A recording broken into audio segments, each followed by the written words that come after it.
हाँ जी, good evening. तो 15 वाला पेपर किन किन लोगों ने भेजा है? चैट में लिख सकते हो। आई थिंक कितने लोग हैं? सबने भेज दिया है?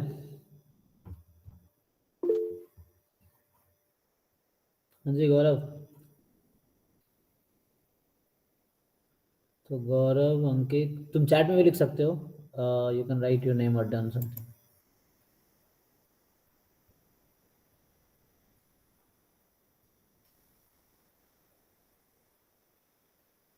फिफ्टीन का बाकी सबने भेजा है? ईशान, अंकित, तुम लोग भाई, और बहुत लोग तो ज्वाइन ही नहीं किया अभी। ओके, ऑनेस्टली करो, सबमिट करो देन। तो अभी डाउट बताओ। पेपर ओपन करता हूँ सबसे पहले।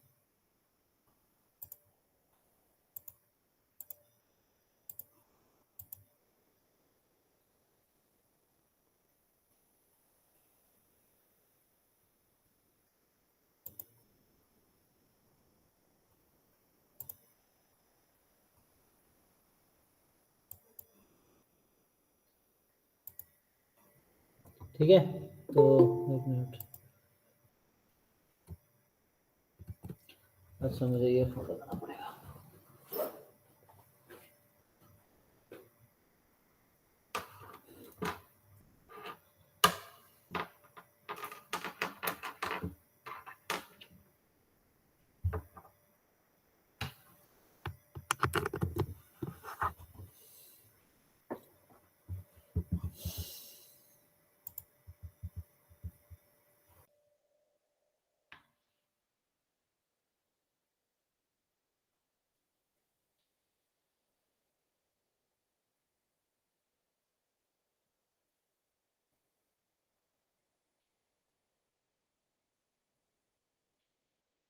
ओके, तो बताओ जिन लोगों ने ट्राई किया है डाउट्स।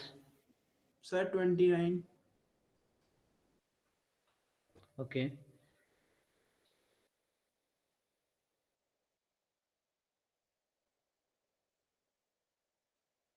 हम्म, 29। 29 शशि सर ने कराए होंगे, फिर भी मैं देख लेता हूँ।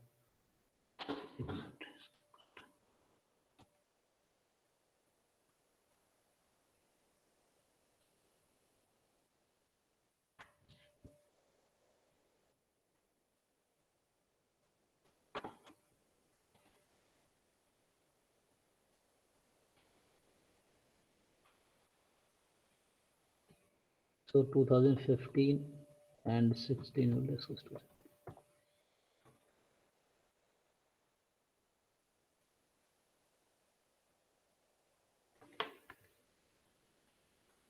So 29 जो है,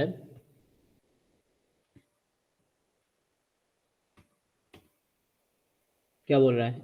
ए कोई 5x3 का रियल मैट्रिक्स का रैंक 2 है। तो ए कोई तुम्हारा मैट्रिक्स है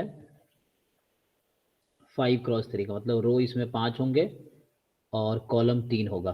ठीक है, इस तरह से। तो एलिमेंट्स यहाँ होंगे 1 2 3 है, कितना 4 ही बना है, 5। ओके, टोटल 15 एलिमेंट्स होंगे। पूछ क्या रहा है?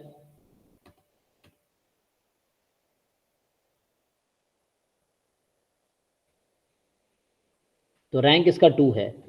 तो ए का अगर रैंक 2 है तो तुम्हें क्या गिवन है? Rank of A this is 2। तो बताओ नलिटी क्या होगा? कोई बताओ, what is nullity of A? Matrix A 5x3 का है।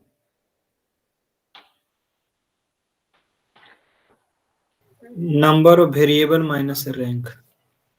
Number of variable minus rank. बताओ नंबर वेरिएबल कितना है इसमें? 3 सर। ओके, 3। मतलब number of columns you can से। यस सर, बोल सकते हैं। तो मैट्रिक्स का नंबर ऑफ कॉलम्स, तो कितना आ गया नलिटी अब?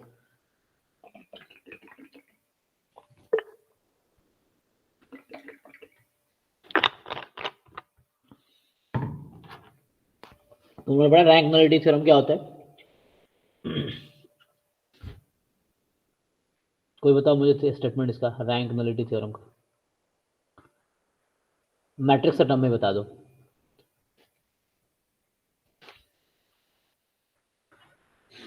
Rank plus nullity is equal to dimensions. तो rank of matrix A plus nullity of matrix A is equal to dimension of A. So dimension क्या होता है मैट्रिक्स का? डायमेंशन ऑफ लीनियर ट्रांसफॉर्मेशन बोलते हैं हम लोग। सो what is the meaning of dimension of matrix?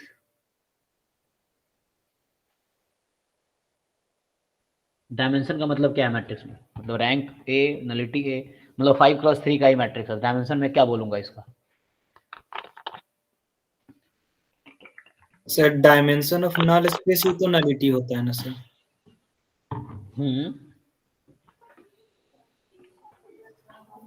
So what is meaning of dimension of a matrix? Like तुम लोग रैंक नलिटी थ्योरम जानते हो, वहां पढ़ते हो कि rank of a linear rank plus nullity is equal to dimension of a linear transformation. So हर linear transformation से एक मैट्रिक्स मिलता है।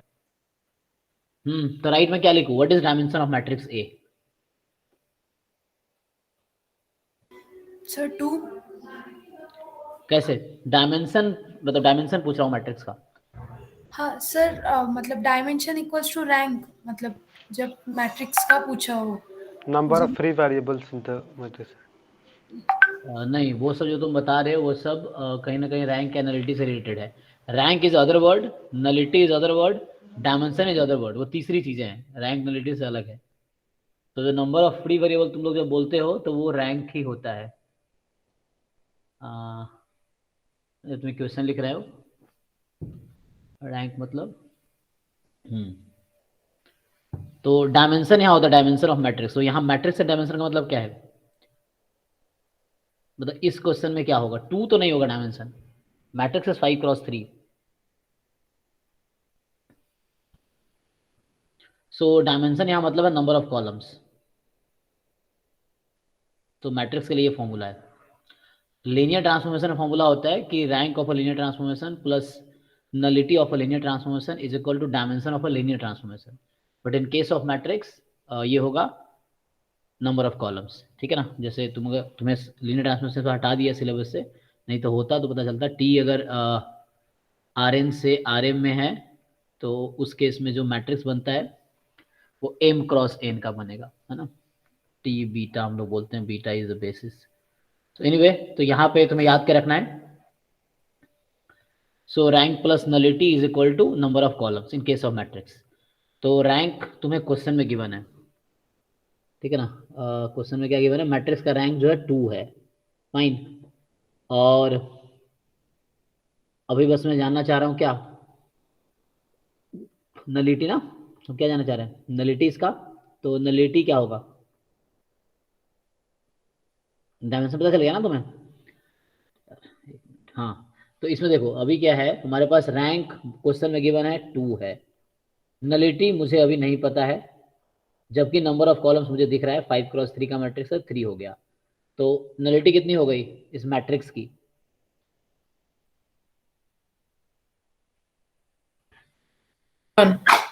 तो ये 1 आ गई, ठीक है। सो रैंक 2 है, नलिटी 1 है, और जो डायमेंशन मैट्रिक्स का एक्चुअली वो कॉलम है, नंबर ऑफ कॉलम, जो कि नंबर ऑफ वेरिएबल बता रहा था वो। तो अब क्या है कि 5x3 का मैट्रिक्स है, रैंक 2 है, नलिटी 1 हो गई, डायमेंशन 3 है। तो बी कोई वेक्टर है R5 में, मतलब बी एक you can take a column vector b1 b2 b3 b5 इस तरह से। सो एक नॉन जीरो वेक्टर है that is in column space of A. So what is meaning of column space of A? और कोई बताओ मुझे डेफिनेशन इसका। बी कोई कॉलम स्पेस है में है ए का, इसका क्या मतलब है? What is the definition of column space?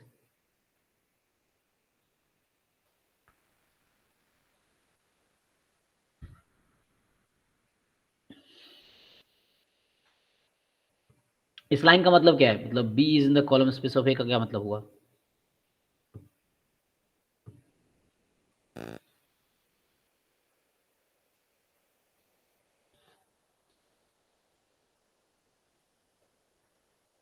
Hmm,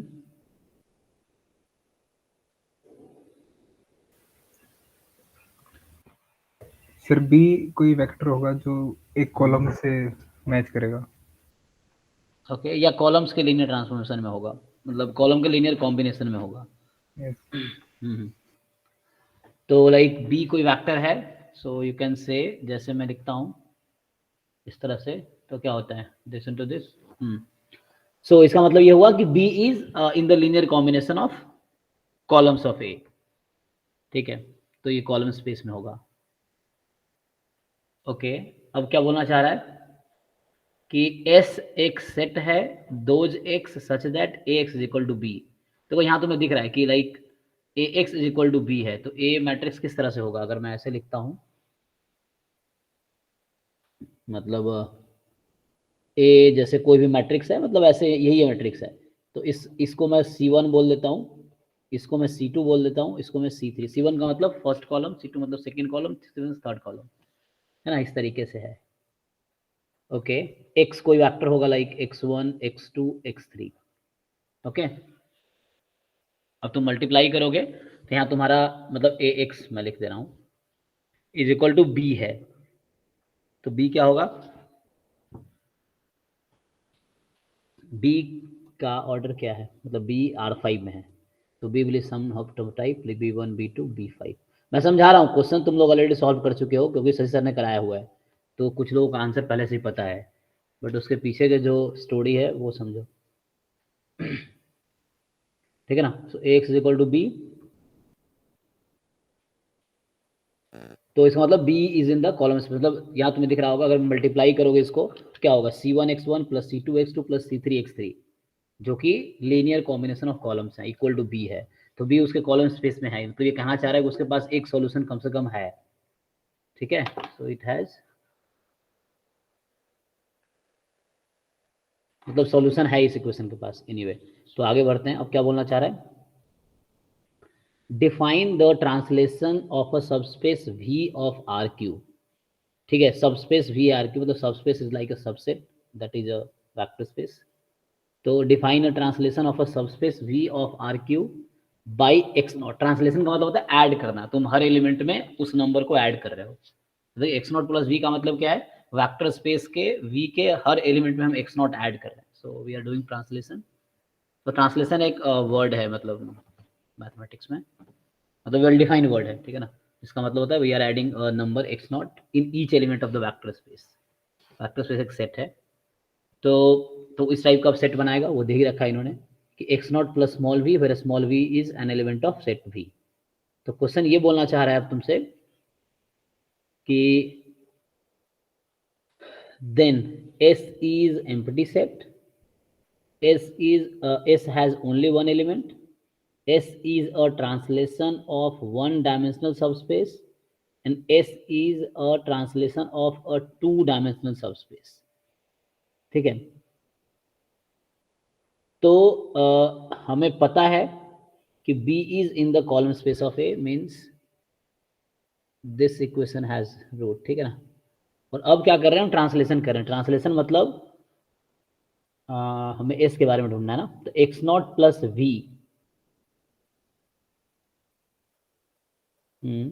x0 plus V, S वो सारे x का कलेक्शन है जिसके लिए ax बराबर b है, मतलब वो सारे x हैं जिसके लिए ax इक्वल टू b है। ठीक है, तो x vector collection x2 x3 होगा।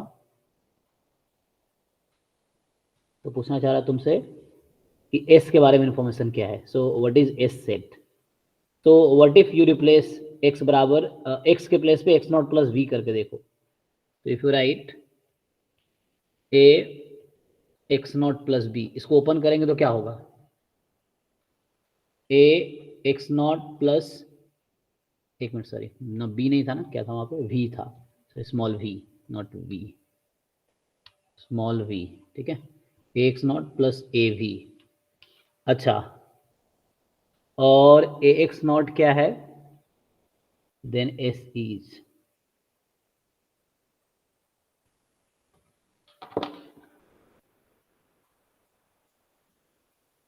तो आगे क्या करेंगे अब, व्हाट इज ए वी, तो ए एक्स नॉट क्या होगा पहले, मैंने ये यूज किया A X not plus V is equal to B, मतलब ट्रांसलेशन कर रहे हैं हम. सो ट्रांसलेशन मीन्स एक्स को हमने लिया X not plus V, this is an element of the set X not plus V, उस सेट का एलिमेंट लिया हमने. तो पूछना चाह रहा है एस के बारे में कि एस में वैसे कौन कौन से एलिमेंट हैं, मतलब क्या प्रॉपर्टी है. ओके सो इसको ओपन करोगे तो क्या होगा, so you are getting this is equal to B. A X naught कितना है,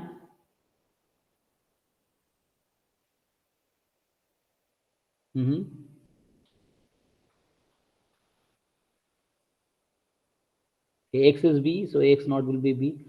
अच्छा a v,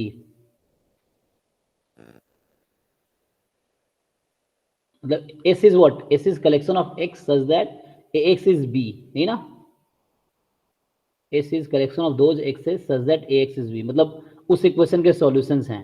इनडायरेक्टली ये कहना चाह रहे हैं ना हम कि x is a solution of that equation, ax is equal to b. Okay तो हमें बताना है एस के बारे में ही, वन डायमेंशनल सबस्पेस, तो वेक्टर वी का. ठीक है तो A X nought will be B जैसा कि दिया हुआ है वहां पे, ठीक है ना. तो X naught we consider in element S, ठीक है ना. सो एक्स नॉट जो है सेट एस में लिया हमने, तो इसका क्या मतलब हुआ,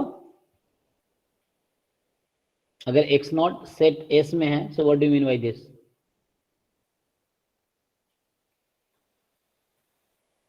सेट एस में कौन से एलिमेंट्स हैं, सेट एस में set S contains those x such that ax is b.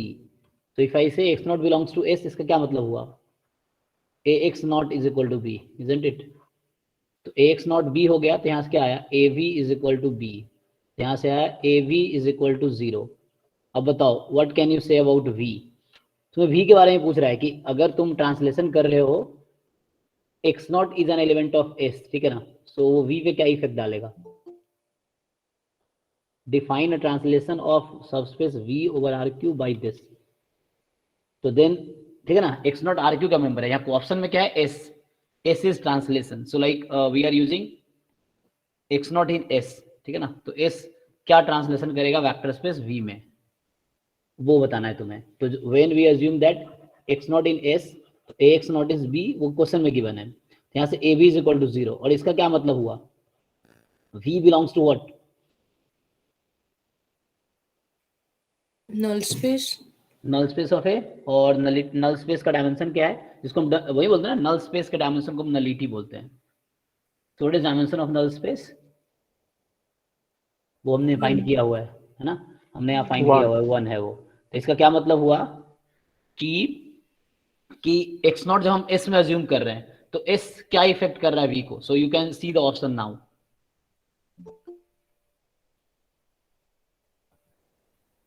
Meet में थोड़ा सा ये प्रॉब्लम है कि actually every time you have to empty admit. So what do you think, which one is correct? yes empty set है, मतलब x nought की एक ही choice, no choice of x nought, नहीं ऐसा नहीं है. so s has only one element, s is translation of a one dimensional subspace. so one dimensional subspace is what, तो यहाँ से जो v मिला है हमें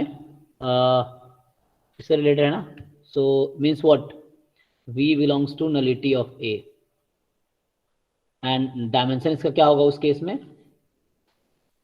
तो I think C correct option है ना. तो डायमेंशन 1 है. अरे यार तुम लोग टाइम पे ज्वाइन क्यों नहीं करते, कौन है ये सब, सो के उठते हो ऐसे ज्वाइन करते हो क्या.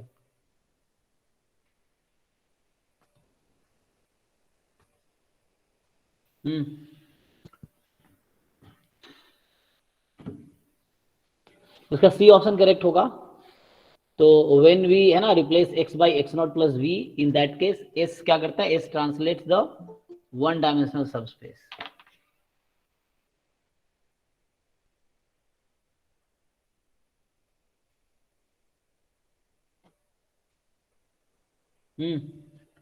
कुछ समझ आया जी Ishan.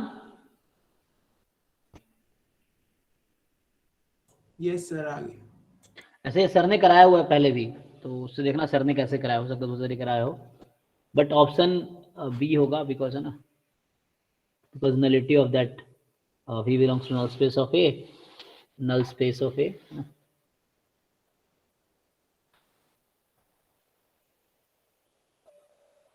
null space of A, so dimension it will affect by 1 है ना,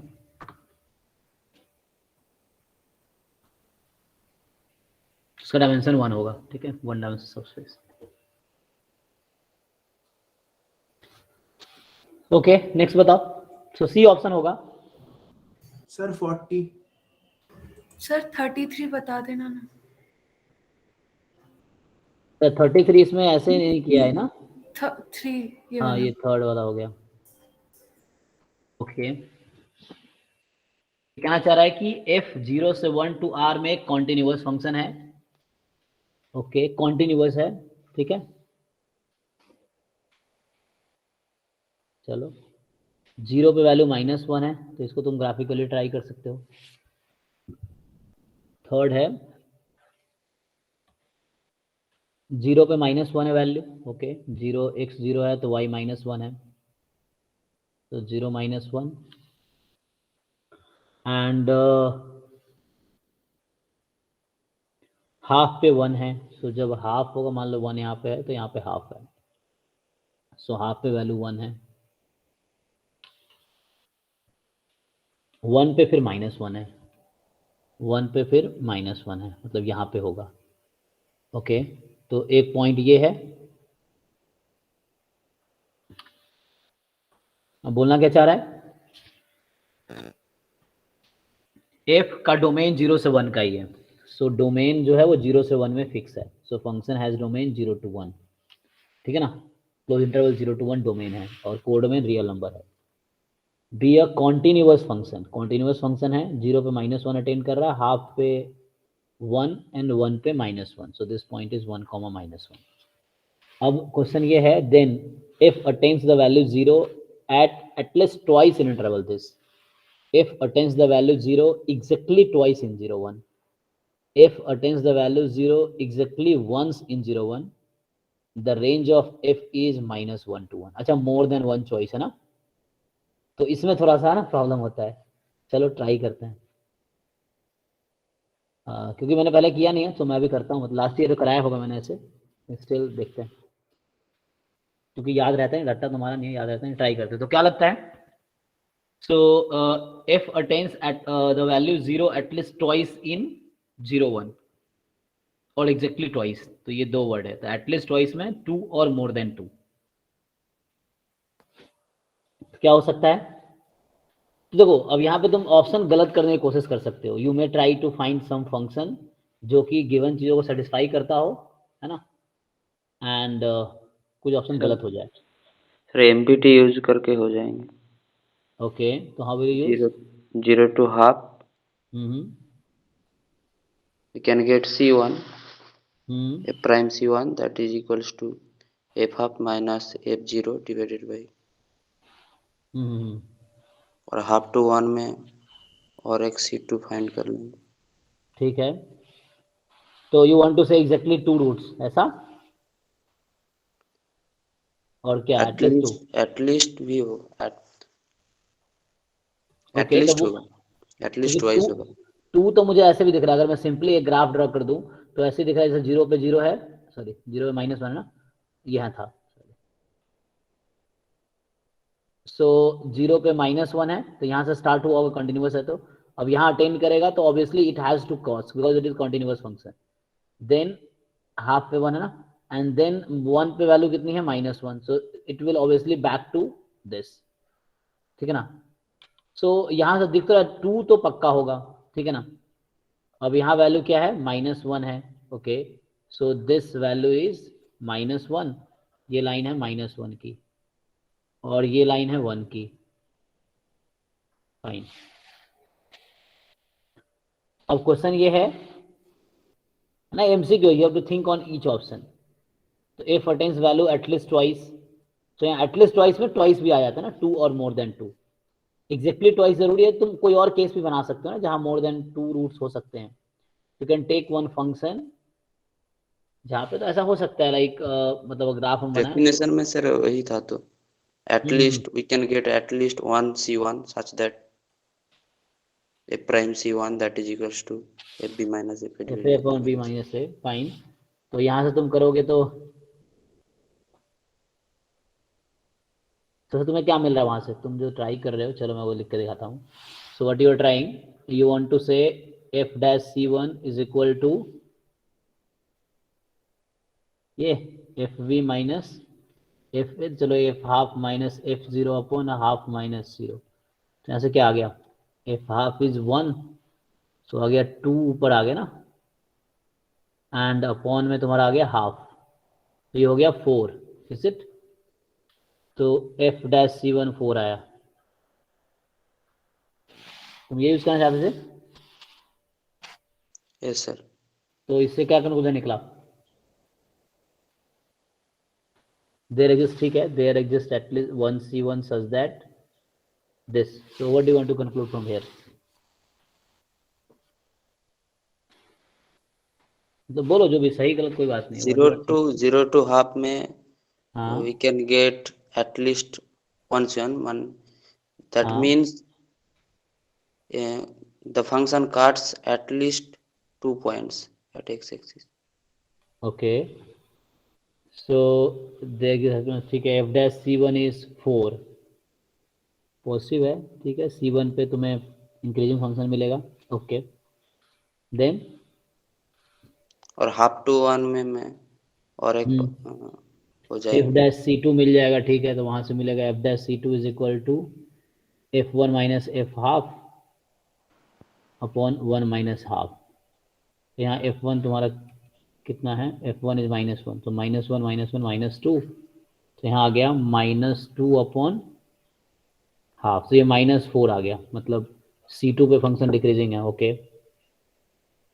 then what do you think. Sir function को दो पार्ट में से एक एफ ऑफ 1/2 और 0 के बीच में ले लेंगे, और एक एफ ऑफ 1 और 1/2 के बीच में, दोनों में एक एक बार एटलीस्ट कट करेगा, तो कम से कम तो दो ही होगा ही।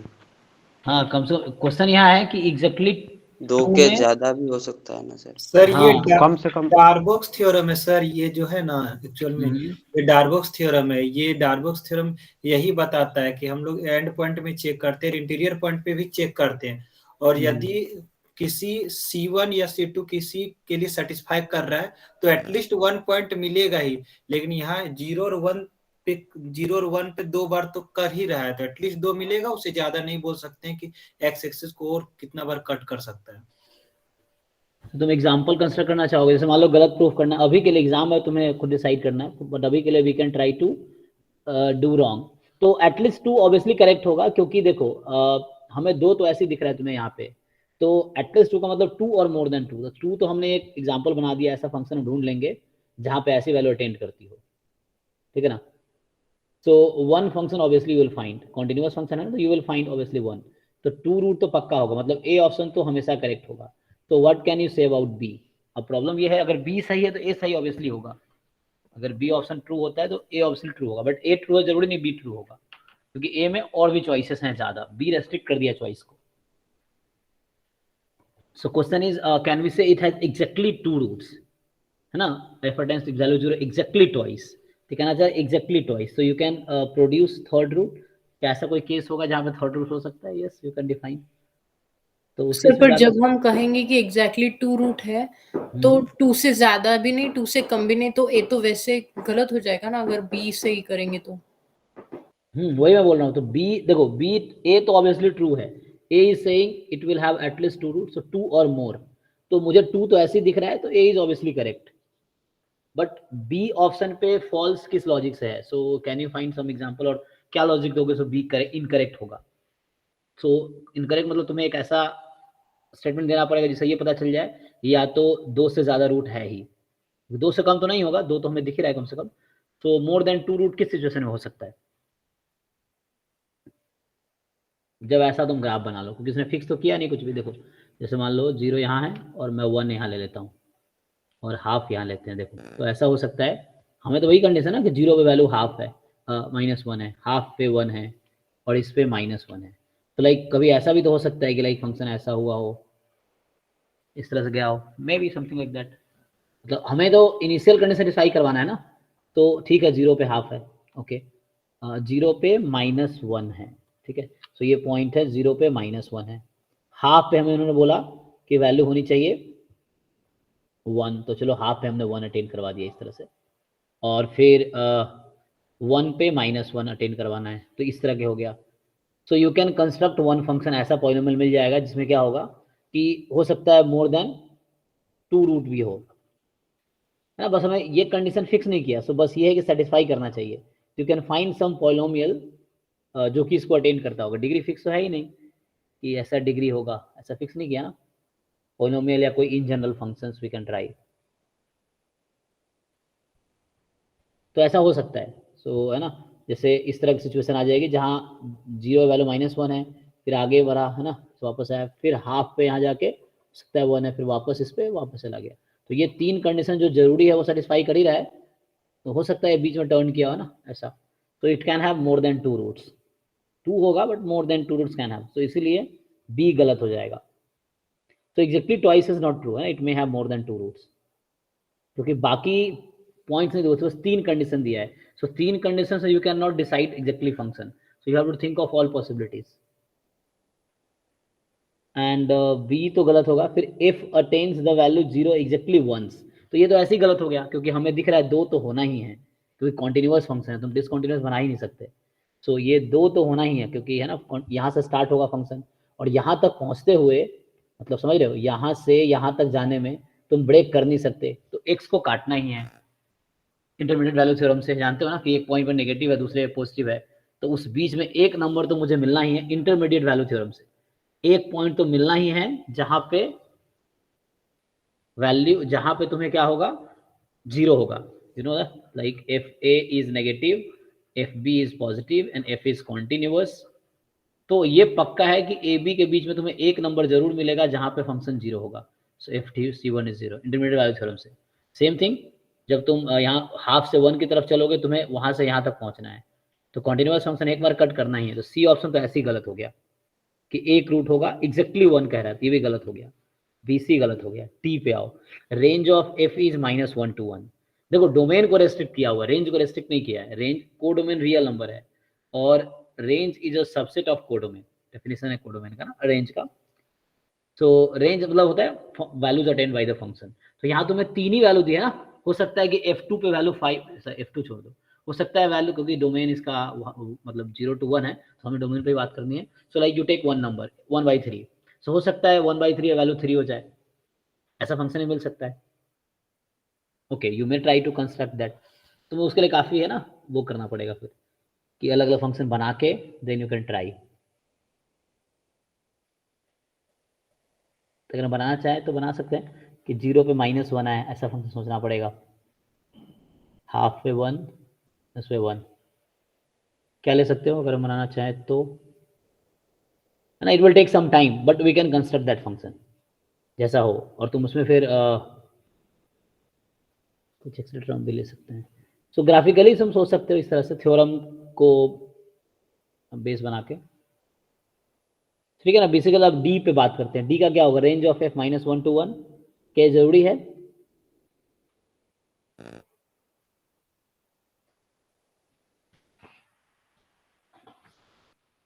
सो क्या ये जरूरी है कि रेंज -1 to 1 होगा? नहीं सर, क्योंकि फिर से कोई स्पेसिफिक फंक्शन डिफाइन नहीं किया है जिसके लिए हम रेंज बोल सकते हैं, क्योंकि हमें थोड़ी ना सब पॉलिनोमियल के लिए रेंज यही हो जाएगा। So we can construct a new function and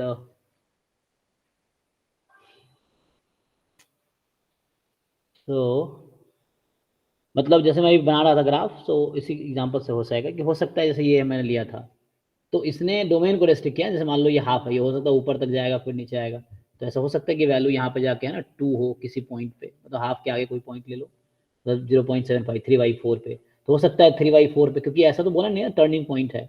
तो यहाँ से स्टार्ट हुआ, यहाँ तक गया, सपोज ऐसा ही ये ऊपर तक गया, बस हाफ पे 1 है ये फिक्स कर दिया, और हो सकता है ये फंक्शन ऊपर तक जाए and then it back to this point.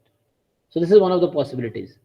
तो जरूरी नहीं है कि -1 से 1 फिक्स ही हो गया, अच्छा ऐसा तब होता जब अगर ये फिक्स कर देता ये कि लाइक 0 है ना, जैसे हाफ है वो टर्निंग पॉइंट है, लाइक दैट कि यहाँ पे फंक्शन है टर्न कर रहा है, मैक्सिमम या मिनिमम वैल्यू इस तरह से है, 1 या -1 मैक्सिमम है, -1 मिनिमम है, बट बीच के पॉइंट पे वैल्यू कुछ भी हो सकता है क्योंकि फंक्शन इन जनरल है। तो ये मतलब इन जनरल करेक्ट नहीं होगा। अब जैसे गलत दिखाना था, again we can construct one example, तुम्हें इस तरह के एग्जांपल बनाने की कोशिश करना चाहिए कि वैल्यू है ना किसी और पॉइंट पे ज़्यादा हो जाए, तो फिर से बना सकते हो बट इंस्टेंटली तुम्हें सोचना पड़ेगा काफ़ी कि what is that function, but logically तुम सोच पाओगे कि ये कोई फंक्शन है, तो बस हमें इफ कंडीशन सेटिस्फाई कराना है, then extra possibility we can have. तो range of F -1 to 1 not necessarily, ठीक है ना, 0 में -1 है ये सही है, बट हो सकता है आगे ये है आगे तक जाए, then return back to this like this, बस ये पॉइंट सेटिस्फाई करेगा 3 पॉइंट, बाकी 1 से ज़्यादा वैल्यू भी अटेंड कर सकती है। ऐसा कोई इन्फॉर्मेशन है नहीं जिसके लिए वैल्यू -1 से 1 में रेस्ट्रिक्ट हो जाए। ठीक है, जैसे हमने यहाँ बनाया था तो मैं ऐसा लग सकता है कि ऐसा ही है, बट हमने वो केसेस और डिस्कस नहीं किए, बस सिंपली रूट देख रहे थे, है ना, हो सकता है ये आगे जाके फिर वापस आता हो इस तरह से। So D is also not correct. हमने लॉजिकली किया, अगर प्रूफ के साथ करना है तो then we have to construct the function, है ना, हमने ऐसे ही प्रूफ नहीं किया, इसको पॉसिबिलिटी के अकॉर्डिंग किया है, तो उसके लिए हमें एफ लिखना पड़ेगा, देन उसको पुट करके चेक करना पड़ेगा, दैट विल टेक टाइम। तो एग्जाम में भी कम टाइम होता है तो वहाँ पे तुम उतना सोच सकते हो। क्लियर है जी श्रुति, तुम्हारा डाउट था ना ये? यस सर, समझ गया। नेक्स्ट बताओ। सर यही मेरे क्वेश्चन 30 नंबर नंबर 4, डाउट है। कौन सा? क्वेश्चन नंबर 4 इसी का 4, यही नेक्स्ट। जी। एफ आर से आर में है, जी भी आर से आर में है, इस तरह से डिफाइन है। बोल रहा है कि जी इवन होगा फॉर ऑल एफ, एफ तुम कुछ भी लोगे तो जी हमेशा इवन होगा, जी ऑड होगा हर एफ के लिए। ओके चलो चेक कर लेते हैं।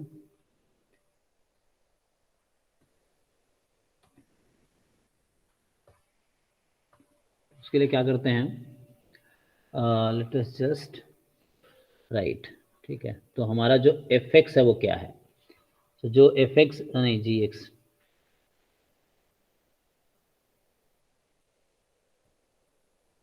जो जी एक्स है वो है एफ एक्स टाइम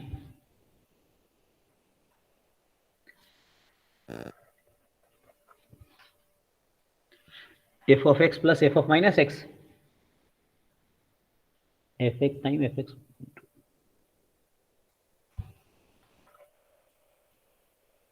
ओके चलो, तो क्या करते हैं, अब मैं g of minus x find करता हूँ, ठीक है, तो जहां जहां x है वहां क्या करते हैं -x डाल देते हैं, तो क्या होगा, हमने यहाँ इस x को -x रखा है, तो राइट साइड में जहां जहां x है -x रख देते हैं,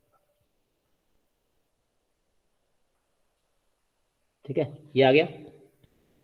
तो ये वाला पार्ट तो सेम है, बट ये पार्ट सेम नहीं है, ये वैरी करेगा। तो क्वेश्चन ये है कि g of x will be equal to g of -x always, कैसा ऑलवेज होगा, यस और नो, क्या तुम्हें एग्जैक्टली दिख रहा है हमेशा ऐसा इक्वल होगा? नहीं। तो इस इज नो, तो इसका मतलब हो गया कि, अच्छा पहले तो डेफिनेशन बताओ मुझे कोई, अगर ऐसा होता तो इसको हम क्या बोलते हैं, जी क्या होता है, हाँ तो ये इवन इवन फंक्शन। होता, तो इवन नो हो गया, इसका मतलब जी इज नॉट इवन। तो पहला ऑप्शन कह रहा है जी इवन हर एफ के लिए, नहीं हर एफ के लिए तो नहीं होगा, क्योंकि ये अलग अलग पॉइंट, ये अलग बात है, ये अलग बात है, डिफरेंट वैल्यू दे सकती है। सो ऑलवेज जी एक्स और G minus X always equal नहीं होगा, so not even, so G even तो नहीं है हर एफ के लिए, तो ए ऑप्शन गलत हो गया। बी कह रहा है जी ऑड है हर एफ के लिए, तो अगेन ऑड जी कब होगा, what is definition of G is odd, कोई बताओ, when can we say G is odd? gf minus of gx। तो अब देखो इस केस में क्वेश्चन ये है कि अगर -gx मैं निकाल भी लेता हूँ तो -gx करेंगे तो यहाँ माइनस आ जाएगा, और g - x यहाँ नीचे लिखा हुआ है। अब क्वेश्चन ये है क्या ये हमेशा इक्वल तुम्हें दिख रहा है, मतलब do you see it is always equal, bracket वाला पार्ट इक्वल है बट आउटसाइड यहाँ -fx है, यहाँ -x है, तो ये जरूरी नहीं कि हमेशा इक्वल होगा दोनों, है ना, डिफरेंट फंक्शन के लिए डिफरेंट आंसर होगा। तो again it is correct always, no, तो नॉट ऑड, मतलब ऑलवेज वो नहीं होगा, है ना, नॉट इवन ऑलवेज ऐसा नहीं होगा, नॉट ऑड ऑलवेज ऐसा नहीं होगा कि ऑलवेज इवन या ऑलवेज ऑड होगा। तो तुम्हारा बी भी गलत हो गया, ये ऑड की डेफिनेशन है। ओके, अब आते हैं कंडीशनर पे। बोल रहा है जी इवन है अगर एफ इवन है। अच्छा, अब तुम्हें गिवन है एफ इवन है, तो एफ इवन है इसका मतलब ये हो गया अब, ठीक है, तो ये भी माइनस हटा देता हूँ जो लगाए थे हमने। अब एफ इवन है, एफ इवन का क्या मतलब हुआ, F of X is equal to F of minus X, ये बता रखा है तुम्हें। तो सोचो एफ एक्स अगर एफ माइनस एक्स के इक्वल है, तो अब राइट साइड दोनों का इक्वल नहीं हो गया। अगर F x F minus X के इक्वल है मतलब एफ इवन है ना, सो एफ अगर इवन है इसका मतलब ये बोलना चाह रहा है कि एफ एक्स इक्वल है एफ ऑफ माइनस एक्स के। तो इसका मतलब ये हुआ कि फर्स्ट इक्वेशन सेकेंड इक्वेशन का राइट साइड इक्वल है, तो ऑब्वियसली लेफ्ट साइड भी इक्वल हो गया। तो लेफ्ट साइड भी इक्वल हो गया, तो इसका मतलब ये हो गया कि जी एक्स हमेशा जी माइनस एक्स के इक्वल होगा अगर एफ इवन है तो इसका क्या मतलब हुआ, इसका मतलब हुआ कि g is even when f is even, यही ना, g is even when f is even, तो g is even when f is even, ये करेक्ट है सी वाला। डी पे आते हैं, g is even if f is odd. अच्छा, अब f ऑड कर दिया इन्होंने, तो चलो f ऑड होता तो क्या होता, f इज ऑड, तो f ऑड है तो उस केस में f ऑफ माइनस एक्स होगा माइनस ऑफ एफ एक्स, ठीक है, so F of minus X is minus of F X. और ठीक है, F of minus X is minus of F X,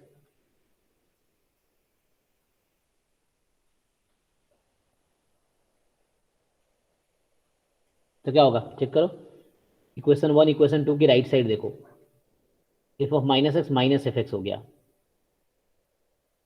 तो जी क्या हो जाएगा फिर, तो उसको रीराइट करोगे ना, एफ ऑफ माइनस एक्स को माइनस एफ एक्स लिखोगे तो उधर नेगेटिव, मतलब ऐसा हो जाएगा G of minus X is equal to minus G X हो जाएगा, अगर ऐसा होगा तो दिस इम्प्लाइज दिस वाला, एफ माइनस एक्स जगह माइनस एफ एक्स रख दो, तो तुम एक माइनस को उधर ले जाओ, तो मतलब G minus X minus G X के इक्वल होगा, या minus of minus G minus X. Sir ये जीरो नहीं होगा, हाँ, जीरो नहीं होगा कौन सा, सर, जब एफ ऑफ माइनस एक्स का माइनस बाहर आएगा तो कट जाएगा सर दोनों में, तो जीरो जीरो हो जाएगा, G of X is equal to zero, G of minus X is equal to zero.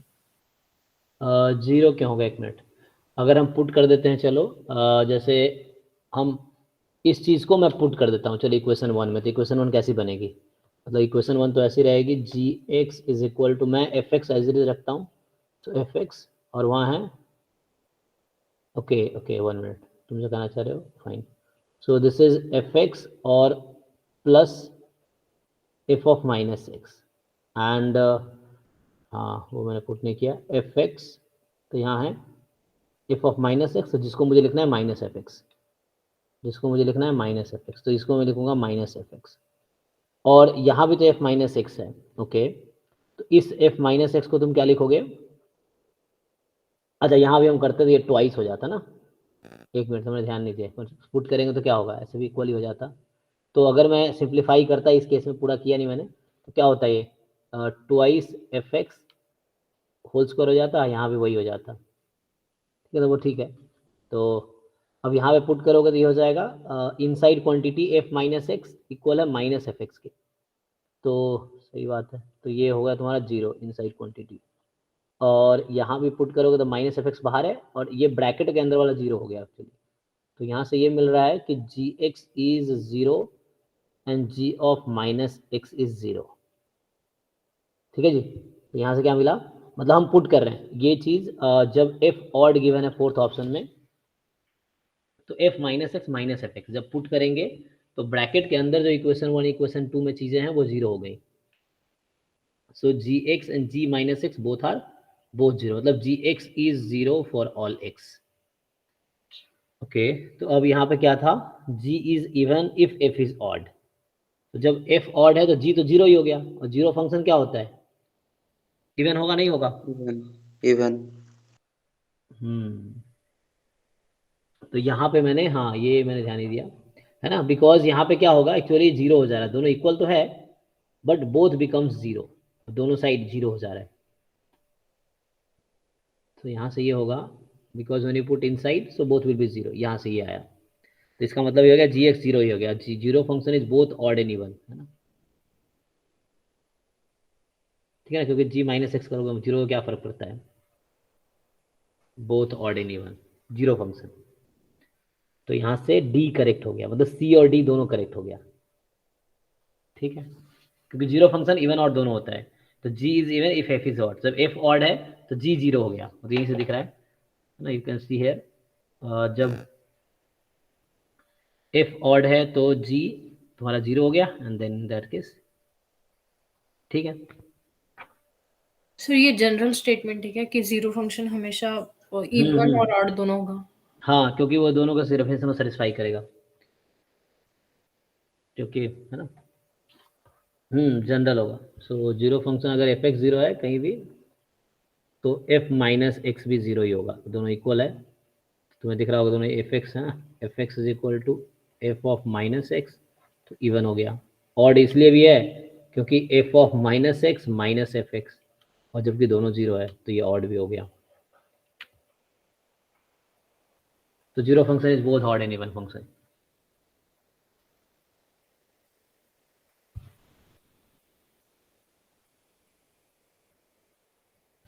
ठीक है, तो सी डी इसमें करेक्ट हो गया। नेक्स्ट बताओ। 30 नंबर है 13 तो मैंने तुम किया 30। 30, अच्छा, इसलिए ये पेपर जो मैंने खोला है ना, इसमें ये वाला है क्या, 10 जो है, नहीं नहीं, वो 13 क्वेश्चन नंबर है MCQ। 13 बोल रहे हो तुम? 30 30। अरे तो 28 29 30, एक मिनट, ये वाला, अच्छा। एफ आर से आर में डिफरेंशिएबल फंक्शन है हुज डेरिवेटिव इज कॉन्टिन्यूअस। तो फंक्शन डिफरेंशिएबल है जिसका डेरिवेटिव कॉन्टिन्यूअस है। चलो डिस्कार्ड करेंगे, और ये 30 है तो सिंगल करेक्ट ऑप्शन है ना।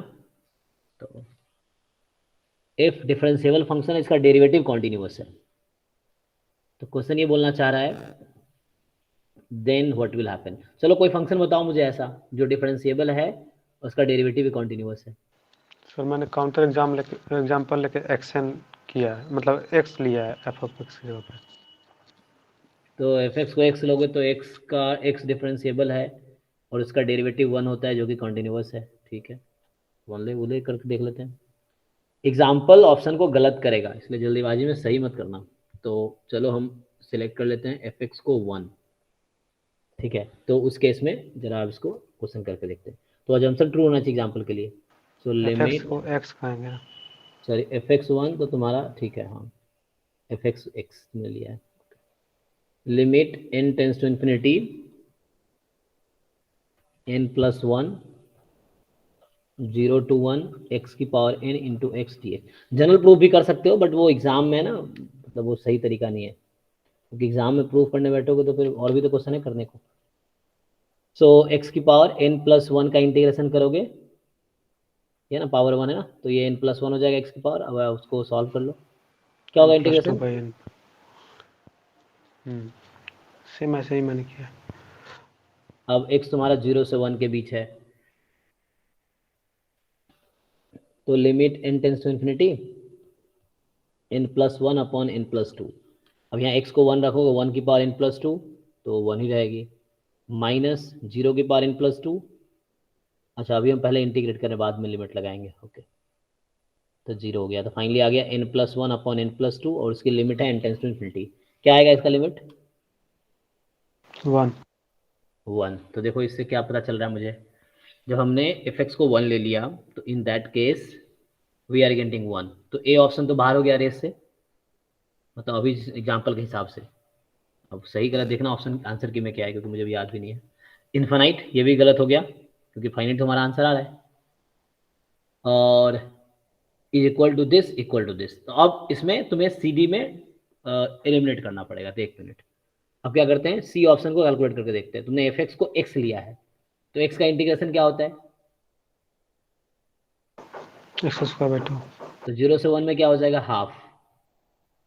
तो हमारा तो 1 आया, ये भी बाहर हो गया रेस से। तो ए बी सी गलत हो गया, तो डी ही करेक्ट होगा। F1 क्या होता है, हमने एफ एक्स एक्स लिया है, तो F1 इज 1, हमारा आंसर भी 1 आया, तो डी इज करेक्ट। ठीक था। ऑप्शन में क्या है, एग्जाम में Yes. मतलब की में क्या है? सेम यही अप्रोच मैंने लिया था, मतलब मैं बस ये जानना चाहता था इस टाइप का क्वेश्चन के लिए अप्रोच कैसा रहेगा। क्योंकि प्रूफ नहीं करेंगे, एग्जाम में प्रूफ करने बैठे हो फिर तो बहुत टाइम लगेगा। और ये बोला है, मैं तुम्हें पहले बोला, जनरल क्वेश्चन हो तो एक पर्टिकुलर एग्जाम्पल ले लो, और पर्टिकुलर एग्जाम्पल से बाकी ऑप्शन एलिमिनेट कर दो, जो बचा वो सही है। तो देखो ए आंसर 1 आया, 1 ना तो ए ऑप्शन बोल रहा है, ना बी बोल रहा है, ना सी बोल रहा है। सी में हाफ आएगा करोगे तो एफ एक्स एक्स रख के, तो डी ही सिंगल चॉइस है जो 1 दे रहा है, तो ऑब्वियसली और सिंगल करेक्ट ऑप्शन है, तो ऑब्वियसली डी करेक्ट होगा फिर। तो जनरल क्वेश्चन में you take one particular example according to assumption. ठीक है सर एक 28 नंबर थोड़ा है। सेम एग्जांपल से कर सकते हैं हम लोग। सो एफ फिर से कोई भी एक आर स्क्वायर से आर में कॉन्टिन्यूस फंक्शन, आर स्क्वायर से आर में, तो 2 वेरिएबल का फंक्शन है ना। आर स्क्वायर लिखने का मतलब क्या है, इसमें 2 वेरिएबल है। तो एफ आर स्क्वायर से आर में फंक्शन है, कॉन्टिन्यूस फंक्शन है। और एच जो है आर से आर में, तो एच 1 वेरिएबल फंक्शन है, और एफ जो है 2 वेरिएबल फंक्शन है। तो यहाँ दिख भी रहा है तुम्हें, तो H x is defined in this way. तो पूछ रहा है तुमसे क्या होगा, तो फिर से तुम अपनी मर्जी से एक एफ कंस्ट्रक्ट कर लो। क्या लेना चाहोगे? सर यू वी ले सकते हैं, F of you V, U comma V equals to U V. ठीक है, यू भी ले कर लेते हैं, चलो।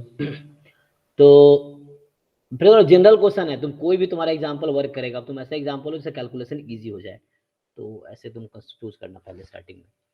तो चलो एफ ऑफ यू भी हमने यू इंटू वी सेलेक्ट कर लिया। ये एंट्रेंस के लिए अप्रोच है ना, अगर सब्जेक्टिव एग्जाम है तो तुम्हें प्रूफ करना पड़ेगा।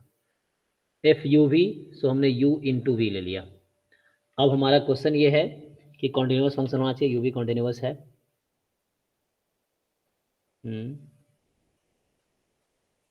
एच की जरूरत पड़ेगी नहीं, एच तो हमें पता ही करना है, तो एच हम पहले कैलकुलेट कर लेते हैं। सो एच एक्स हम कैलकुलेट करते हैं, 0 to x u v d u d v. ठीक है, तुम u प्लस वी भी ले सकते थे अगर चाहते तो, बात वही है। तो इससे थोड़ा यू वी में कैलकुलेशन ईजी रहेगा। करो जी, इंटीग्रेट करो, क्या आएगा? तो u का अलग कर लो और v का अलग कर लो, क्योंकि डिपेंड तो कर नहीं रहा। कितना आ जाएगा?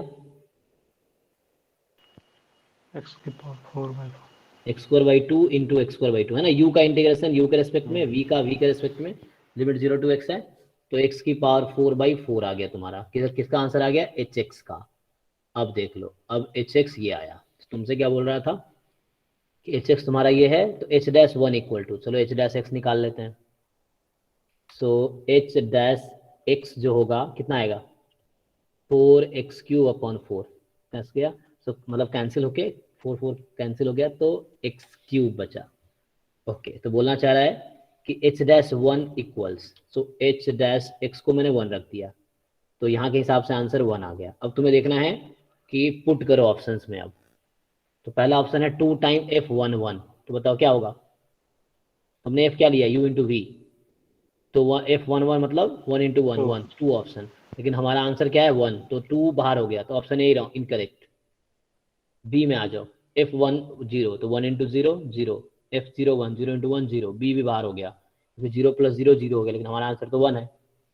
तो 1 से जो मैच करेगा ना, 1 से मैच नहीं किया वो तो पक्का गलत है ना। 1 से मैच किया तो सही हो सकता है, 100% नहीं श्योर होंगे। ठीक है, क्योंकि एग्जाम्पल हमने लिया है ना, तो we are sure about incorrect, क्योंकि 1 example is enough to say no, है ना।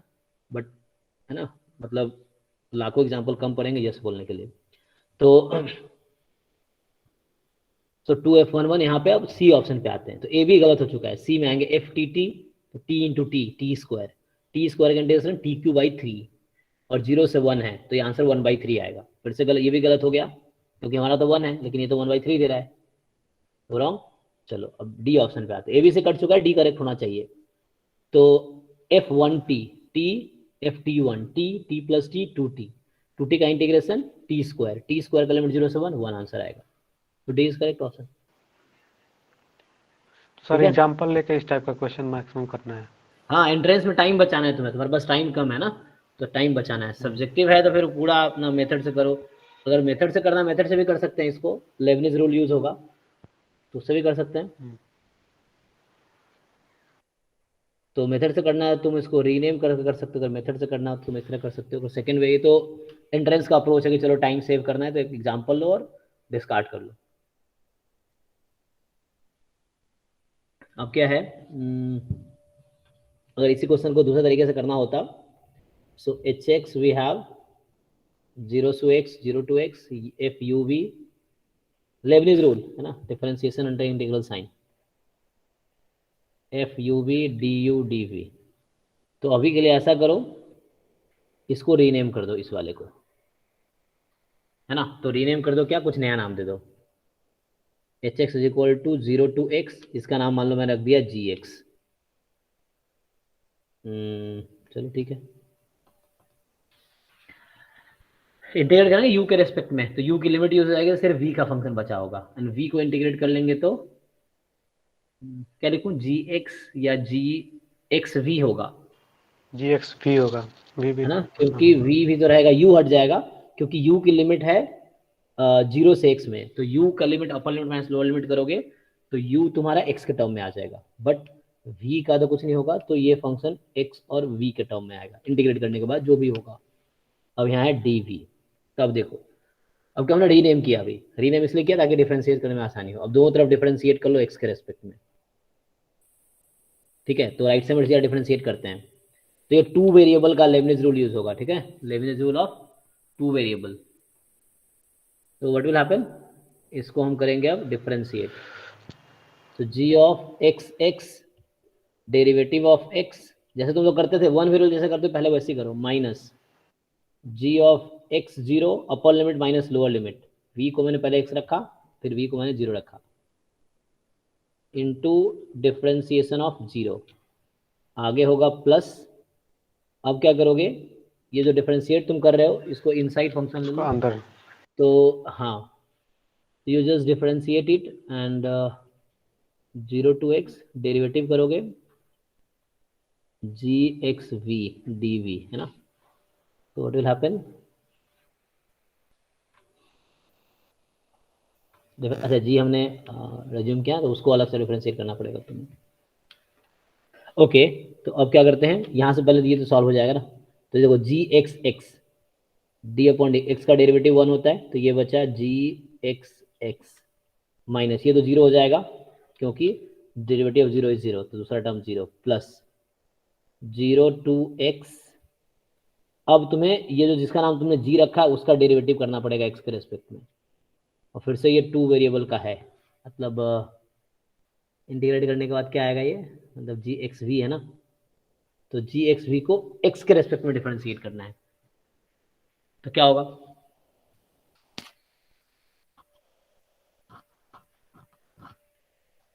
तो ये तुम्हें फाइंड करना पड़ेगा। मैं लिख देता हूँ अभी ऐसे ही, हमें डिफरेंशिएट करना है, डी अपॉन डी एक्स कर देता हूँ, जी ऑफ एक्स भी ऐसे पार्शियल डेरिवेटिव लिखते हैं बिकॉज यहाँ 2 वेरिएबल है, तो पहले इसको डिफरेंशिएट करना फिर इंटीग्रेट होगा।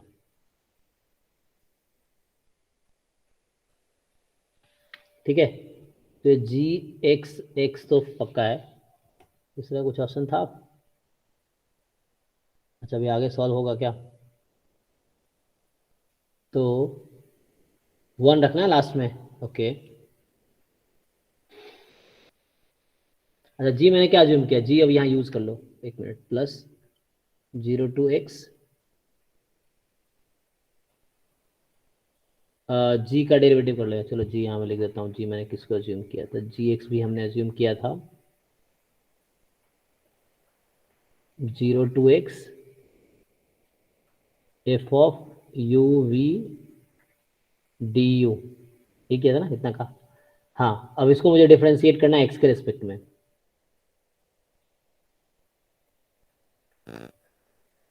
तो कैसे करेंगे?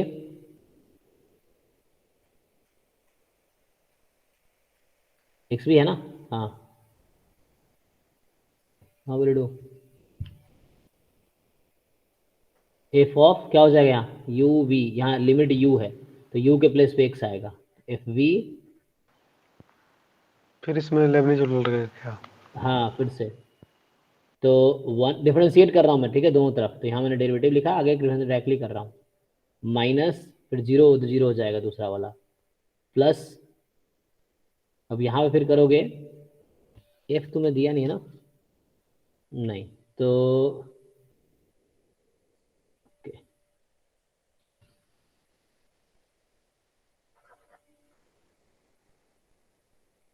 क्या होगा? सो ये तो भी यहाँ 0 हो जाएगा ना? हाँ क्योंकि जीरो हो जाएगा, बिकॉज हम एक्स के रेस्पेक्ट में डिफरेंशिएट करेंगे और ये अंदर फंक्शन किसका है, यू वी का है, जो कि एक्स से इंडिपेंडेंट है ना। मतलब वो मैं टू वेरिएबल वाला लेबनिज यूज किया हूँ, जो यहाँ यूज़ किया हूँ वही वहाँ यूज़ कर रहा हूँ मैं, सेम चीज़। तो यहाँ यू वी का फंक्शन अभी एक्स नहीं है, एक्स तो बाद में आएगा जब हम इंटीग्रेशन हो जाएगा, तो फॉर्मूला के हिसाब से ये तो ये भी जीरो हो जाएगा। तो फाइनली जो डेरिवेटिव आएगा f of x comma v है अभी। ओके तो यहाँ यूज कर लेता हूँ, तो यह है F of x comma v d v, ये एच डैश एक्स फाइंड कर रहे थे।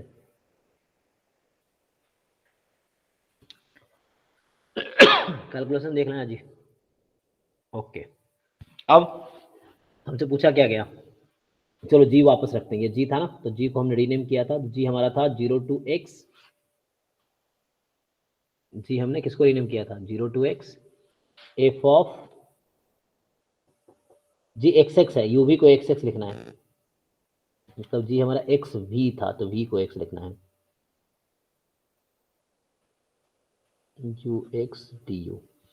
चेक करो, जी एक्स वी हमारा वो था, ठीक है, तो एक्स तो एक्स ही है, बस वी की जगह एक्स यूज करना है,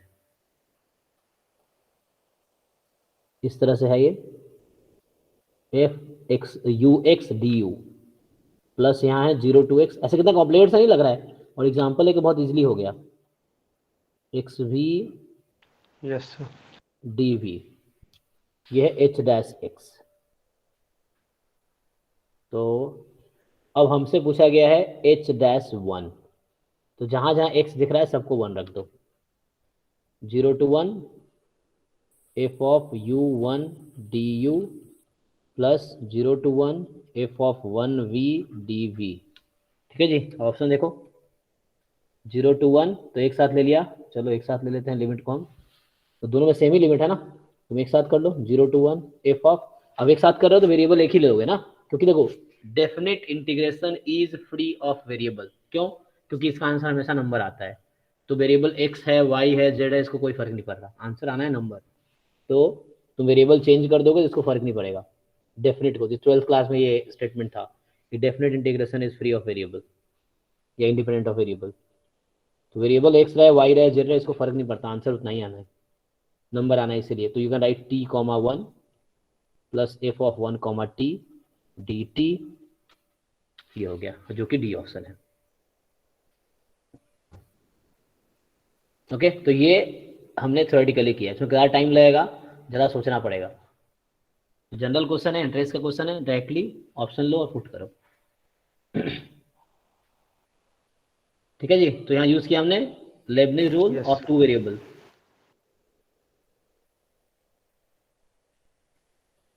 आगे बताओ। क्वेश्चन 14 का सिर्फ प्रोसीजर बता दीजिए ना।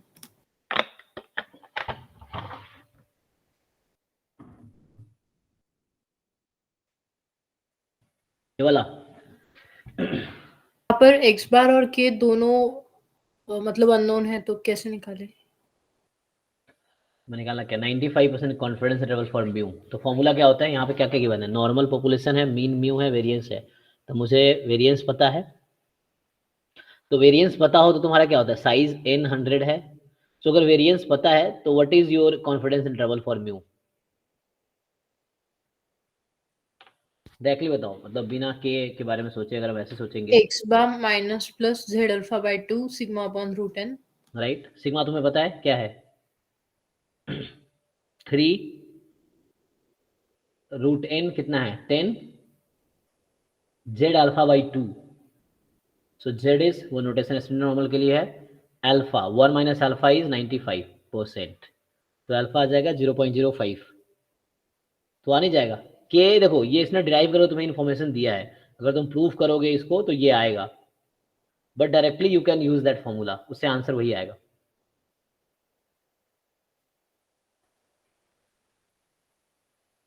ठीक है ना? इसमें बाय ऑप्शन भी चेक कर लेंगे तो इजी हो जाएगा ना sir. X bar plus z alpha by 2 sigma by root n. अब दोनों में देखेंगे किसके लिए एक्स बार इक्वल आ जा रहा है। जैसे अब बाय ऑप्शन चलेंगे तो जिसके लिए एक्स बार दोनों का केस में इक्वल हो जाएगा वो सही हो जाएगा। वो भी कर सकते हो, है ना, एक्स बार माइनस, मतलब तुम अपना तरीका लगाओ एंट्रेंस वाले में, अदरवाइज फॉर्मूला वही यूज होगा, x bar minus sigma by root N Z alpha by 2 2 x bar plus sigma by root N Z alpha by 2। तुम्हें सब कुछ पता है, अल्फा पता है, एन पता है, सिग्मा पता है। अच्छा एक्स बार का तुम्हें वो चाहिए, ओ ओके, तो एक्स एक्स बार तुम्हें बार लिखना नहीं पड़ेगा ना। पता है वो। हाँ sir. So what is X bar? तो सर बाय ऑप्शन में रख के चेक करें ना तो आया है उससे मेरा।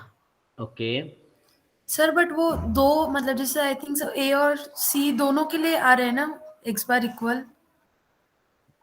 ओके, तो जिसने किया वो बताएगा। सो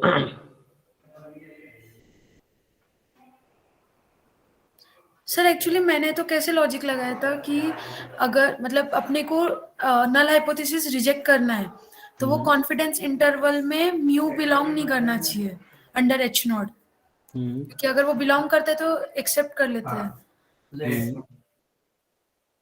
तो जैसे ए और बी में तो 0 इन्वॉल्व हो रहा है तो वो तो वैसे ही रिजेक्ट हो जाएंगे, क्योंकि अगर ये क्वेश्चन ये ए और बी आते भी होंगे ऑप्शन में तो वो एक्सेप्ट के लिए आएंगे, एक्सेप्ट एच नॉट के लिए।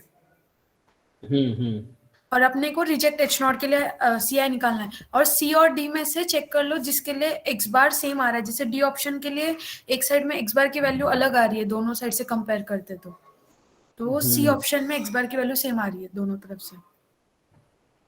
ओके, तो यू कैन पुट लाइक, इसको तुम रख सकते हो x bar minus sigma by root N है जेड अल्फा बाई 2, और यहाँ रख दो बाकी सारी इन्फॉर्मेशन पता है, जो चेक की एक्स बार दोनों में सेम किस में आ रहा है, उससे कर सकते हो। तो पर इसका जनरल मेथड है कोई? हाँ मतलब वही देखो, हमें क्या करना था, रिजेक्ट करना है, reject the non hypothesis. So reject करना है, नॉट एक्सेप्ट, जैसे उसने लॉजिक बताया कि want to reject the non hypothesis. तो इंटरवल में नल हाइपोथेसिस नहीं होगा, इसमें क्या बोला, नल क्या है, म्यू इज 0, और दूसरा ऑप्शन अल्टरनेटिव क्या है, H is mu is non zero, तुम म्यू के लिए इंटरवल फाइंड कर रहे हो ना। So you are finding interval for mu and you are rejecting at 5% level of significance. So बाकी 95% कॉन्फिडेंस लेवल निकालना है म्यू का। तो हाँ ठीक है वो लॉजिक भी। तो like h not should not belong to that interval, मतलब एच नॉट में जो म्यू है बिलोंग नहीं करना चाहिए, क्योंकि एच नॉट में क्या है, म्यू 0 है, but we are rejecting h not, तो 0 नहीं होगा वैसा इंटरवल तुम्हें कंसिडर करना है। तो सी डी हो गया। अब उसमें तुम्हारे पास फॉर्मूला पता है already, confidence level for mu, तो X bar minus sigma upon root N Z alpha by 2, फिर वो तो लेफ्ट एंड पॉइंट को लेफ्ट के इक्वल रखो, राइट एंड राइट के इक्वल रखो, देखो एक्स बार इक्वल क्या आ रहा है। और अगर तुम टेस्टिंग यूज करना चाहोगे, तो अगर तुम फाइंड करना चाहो टेस्ट, ये क्या है, सिंपल वर्सेस कंपोजिट है, तुम L theta naught upon L theta है ना, तो नीचे तुम्हें म्यू की जगह उसका एम एल यूज करना पड़ेगा, है ना, M L I think X bar होता है, सो वो यूज करना पड़ेगा। तो उससे तुम्हारा एक टेस्ट स्टैटिस्टिक आएगा, मतलब जैसे हम फाइंड करते हैं टेस्ट स्टैटिस्टिक्स, लाइक जब हम वो फाइंड कर रहे होते हैं ना, रिजेक्शन रीजन, कि रिजेक्शन रीजन क्या है, तो क्या करते हैं, तुम लाइक्लीहुड रेशियो टेस्ट यूज करते हो। इसमें दिया है ना। हाँ मतलब के निकालने के लिए तुम जानना चाहो के क्या है, if you want to know, तो वो कुछ ऐसा आएगा, sigma upon root N Z alpha by 2, इस टाइप से कुछ आएगा उसके टर्म में जब तुम टेस्ट फाइंड करोगे। सो पर लाइक्लीहुड रेशियो में के तो ऑलरेडी कांस्टेंट ही होता है ना, मतलब तो तुम्हारा कांस्टेंट ही आएगा। सो बट तुम्हें ये भी तो यूज करना है ना, 5% लेवल ऑफ सिग्निफिकेंस, के कोई कॉन्स्ट, अच्छा तुम उसको यूज कर लो, okay anyway you leave it. So ये के, हाँ के आएगा, मतलब वहां से तुम इस टाइप का तुम्हें, हाँ उसका नाम तुमने के रख दिया, फाइन। सो इस तरह का टेस्ट दे रखा है तुम्हें, ठीक है इसको यूज कर लो, तुम फाइन करोगे। अब तुम 5% लेवल ऑफ सिग्निफिकेंस अगर यूज करोगे, मतलब फॉर्मूला इसका यूज करो, रिजेक्टिंग एच नॉट है ना, given H not is true, तो उससे तुम्हें के की वैल्यू मिलेगी ना। हम लोग क्या करते थे अब तक कि हम ये लेवल ऑफ सिग्निफिकेंस को यूज करते हैं के फाइंड करने के लिए, तो यू कैन फाइंड के यूजिंग दैट। सर सर अपने डायरेक्टली भी फाइंड कर सकते हैं ना, लाइक ये LRT यूज करके, LRT का जो क्रिटिकल रीजन होता है mod of z greater than z alpha by 2, हाँ तो मॉड ऑफ उधर से जैसे इधर अंडर h नॉट होता है वो, तो इधर म्यू तो 0 है, तो वो x bar minus 0 upon sigma by root n, और उधर z अल्फा बाई 2 की वैल्यू दी होती है पेपर में, तो उससे k आ जाएगा 0.58 डायरेक्टली। ओके। उसके बाद फिर वो मतलब sigma by root N Z alpha by 2 की वैल्यू हो गई, और अपने CI में वही होता है ना, x bar minus sigma by root N Z alpha by 2, मतलब वो k की वैल्यू ही डायरेक्ट उधर आएगी। मतलब राइट साइड में जो वो मतलब एक्स बार के बाद जो है वो के की वैल्यू है। हाँ वो k की वैल्यू। ओके, तो ये भी यूज कर सकते हो। So what she wanted to tell, मतलब तुम देखो, तुम लाइक्लीहुड रेशियो टेस्ट देखो, ये स्टैंडर्ड है, नॉर्मल पॉपुलेशन है ना। ऐसे इस बार का सिलेबस में भी इन्होंने स्पेशल नेम लिखा है ना कि नॉर्मल के लिए ही पूछेगा वो तुमसे, है ना, सिलेबस यू कैन सी। तो तुम याद भी रख सकते हो कि नॉर्मल के लिए जब हमें सिंपल वर्सेस सिंपल है इस तरह का, तो क्या रिजेक्शन रीजन है ना, सिंपल वर्सेस कंपोजिट का क्या है, सो यू कैन डायरेक्टली रिमेंबर, तो उससे तुम्हें डायरेक्टली के पता रहेगा पहले से ही। तो ये साहू वाली बुक जो हम फॉलो करें उसमें उसने प्रूफ किया हुआ है, सो यू कैन रिमेंबर दैट। तो वहाँ पे ये होगा जेड अल्फा बाई 2, ठीक है, जेड अल्फा बाई 2 आएगा यहाँ पे, मतलब ये स्टैंडर्ड उसका रिजेक्शन रीजन है लाइक्लीहुड रेशियो टेस्ट में, नॉर्मल के लिए और इस टेस्ट के लिए। तो यू कैन उसको देखो तुम, ठीक है। बाकी क्वेश्चन क्लियर हो गया है, मतलब अगर सॉल्व करने के पर्पज से देखे तो दैट्स फाइन ना। रिजेक्शन रीजन निकालना था तो CD में से तुम्हें बस देखना है कि x बार क्या है। सो लाइक 0.422 इसको रखो x bar minus sigma upon root N Z alpha by 2, और यहाँ x bar plus sigma upon root N है, इसको इक्वल रखो। तो देखो x बार इक्वल आ रहा है क्या, सेम x बार कॉमन x बार है क्या, so that will B correct option. Question ऐसे सॉल्व कर दोगे, बाकी तुम्हें के जानना है। सो ये स्टैंडर्ड क्वेश्चन है नॉर्मल पॉपुलेशन के लिए। सो यू किसी बुक में देखो लाइक्लीहुड रेशियो टेस्ट जहाँ नॉर्मल के लिए लगाया है उसका क्रिटिकल रीजन क्या है, तो वहाँ तुम्हें मिल जाएगा के इजीली। तुम याद भी रख सकते हो क्योंकि नॉर्मल के लिए ही पूछेगा इस बार भी।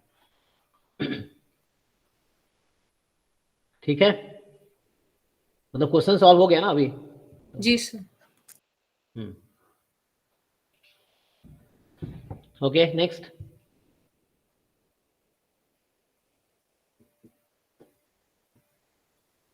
कोई डाउट नहीं है?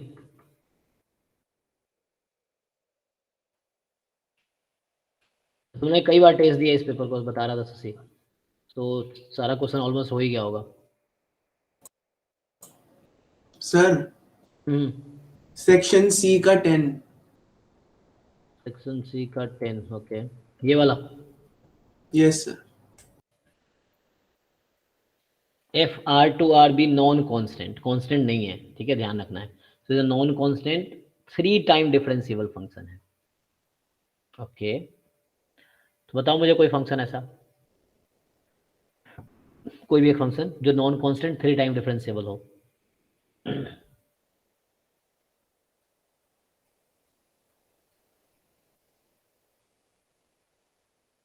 कौन सा फंक्शन होगा? एक्स क्यूब ले सकते हैं। एक्स की पावर मान लो 5 ले लो, कोई बात नहीं। तो टेक एक्स की पावर 4 चलेगा, एक्स क्यूब भी चलेगा। एक्स क्यूब का क्या होता है 3x square then 6x then 6, okay, x cube भी चलेगा, ठीक है। चलो एक्स क्यूब मान लेते हैं, तो अभी के लिए ऐसे एज्यूम करते हैं। तो एक्स क्यूब हमारा उस तरह सोचते हैं, और एफ ऑफ 1 + 1/n 1 है, लेकिन ऐसा फंक्शन जिसके लिए F of h 1 + h f1 ही हो जाए, मतलब तुम थोड़ा सा इंक्रीमेंट कर रहे हो, so it should not change for all integer n। h type का होगा ना, for all integer n, okay. Then f'1, ठीक है। पहले तो f1 का डेफिनेशन यूज कर लो, f'1 का डेफिनेशन यूज कर लो। चलो इसको थोड़ा ऐसे करके देखते हैं, क्योंकि वैसे तुम्हें अब ऐसा फंक्शन ढूंढना होगा जो ये सेटिस्फाई करे, नॉन कांस्टेंट हो। अच्छा, e की पावर x के बारे में क्या ख्याल है? लेकिन e की पावर x लोगे अगर, तो ये हो जाएगा लेफ्ट साइड e की पावर 1 + 1/n। और लेकिन ये ऐसा तो नहीं हो हमेशा 1 आएगा, है ना, तो वो नहीं होगा। डिफरेंशिएबल तो है, नॉन कॉन्स्टेंट भी है, बट ये भी सेटिस्फाई करे, तो इसको कोई थ्योरेटिकली करके देखते हैं। सो एफ डबल डैश का डेफिनेशन यूज करके देखते हैं।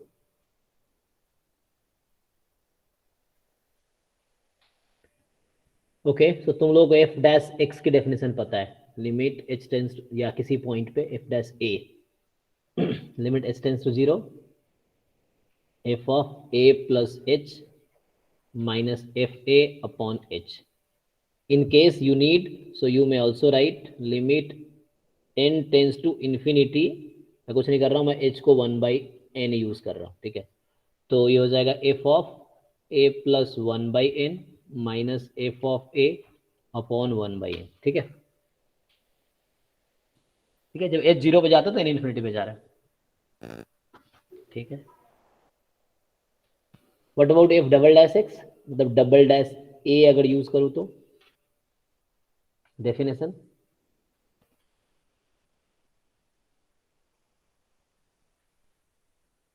कैसे डिफाइन करते हैं लोग? शायद एफ ए प्लस 2h ऐसा करके होता है क्या? बताओ। कंफर्म नहीं है sir. A prime A plus 1/n अच्छा, उसको यूज माइनस करना ए चाहते हो, you want to use it again, तो वैसे भी यूज कर सकते हो। F prime A plus 1/n minus F prime A, मतलब अगर इसी को यूज करना है देन 1/n। अब तुम्हें इसका डेफिनेशन अलग से यूज करना पड़ेगा, तो इसका डिराइव्ड फॉर्म भी होता है ना, डबल डेरिवेटिव डायरेक्टली। हमें तो सिर्फ ये पता ना, एफ पता है, हमें पता है एफ ए प्लस एच पता है, या एफ 1 + h पता है। तो अगर तुम यहां से निकालना चाहते तो तुम्हें एफ डैश 1 मिल जाता, ये है। अगर पहले वाले को यूज करो, ए को 1 रख दो, या इसको यूज कर लो चाहो तो क्या हो जाता, limit n tends to infinity f of 1 + 1/n, a को मैं 1 रख रहा हूँ, ठीक है। तो एफ ऑफ 1 + 1/n तुम्हें यहाँ दे रखा है, कितना, 1 ही दे रखा है, तो ये 1 हो गया, माइनस f1।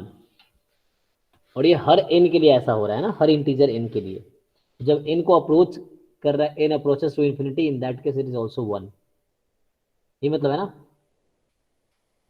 तो एफ ऑफ 1 + 1/n, ये तो 1 एग्जैक्टली है for all that f1। Okay, एक मिनट यहाँ रखो, f1 और अपॉन 1/n, ये है ना, और लिमिट है n tends to infinity. So f dash 1 limit n tends infinity, तो ये तुम्हारा हो गया n times 1 minus f1। Okay, बताओ जी, तो ये लिमिट कब एग्जिस्ट करेगी?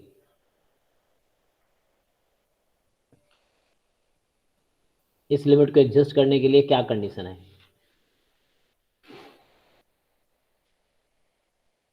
मतलब दिस एग्जिस्ट, f1 को 0 तो ये 0 होना पड़ेगा, ठीक है। सो f1 को 1 होना पड़ेगा, फाइन। तो f1 इज 1, मतलब ये है कि f1 भी 1 है, जो भी फंक्शन है उसके लिए f1 1 होगा। ऐसा क्यों होता है, अदरवाइज ये नॉट डिफाइन आ जाएगा ना, तो 0 × इन्फिनिटी का फॉर्म आएगा, that will be indefinite form, then it will exist in some वे।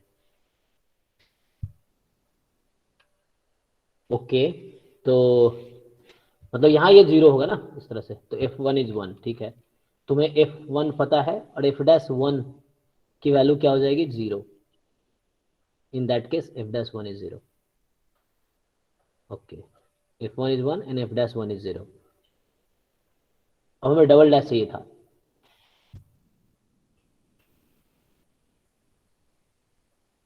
तो यूज करो, चलो डबल डैश 1 यूज करते हैं।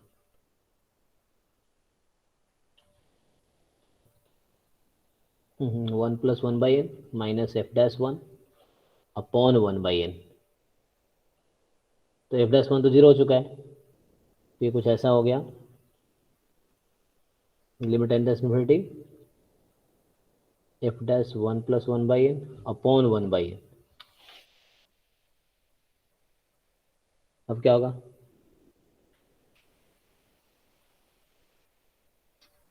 पूछा क्या है, डबल डैश 1 पूछा ना, डबल डैश 1 क्या होगा,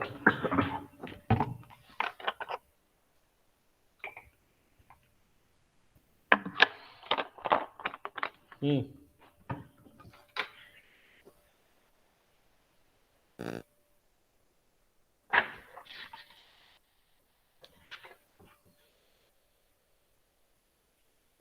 क्या होगा बताओ? 10th क्वेश्चन था ना ये।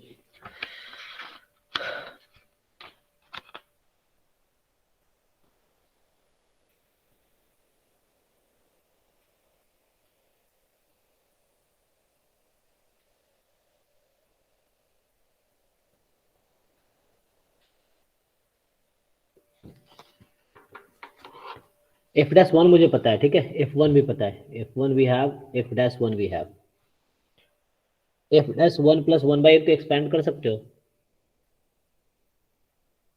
क्या होगा?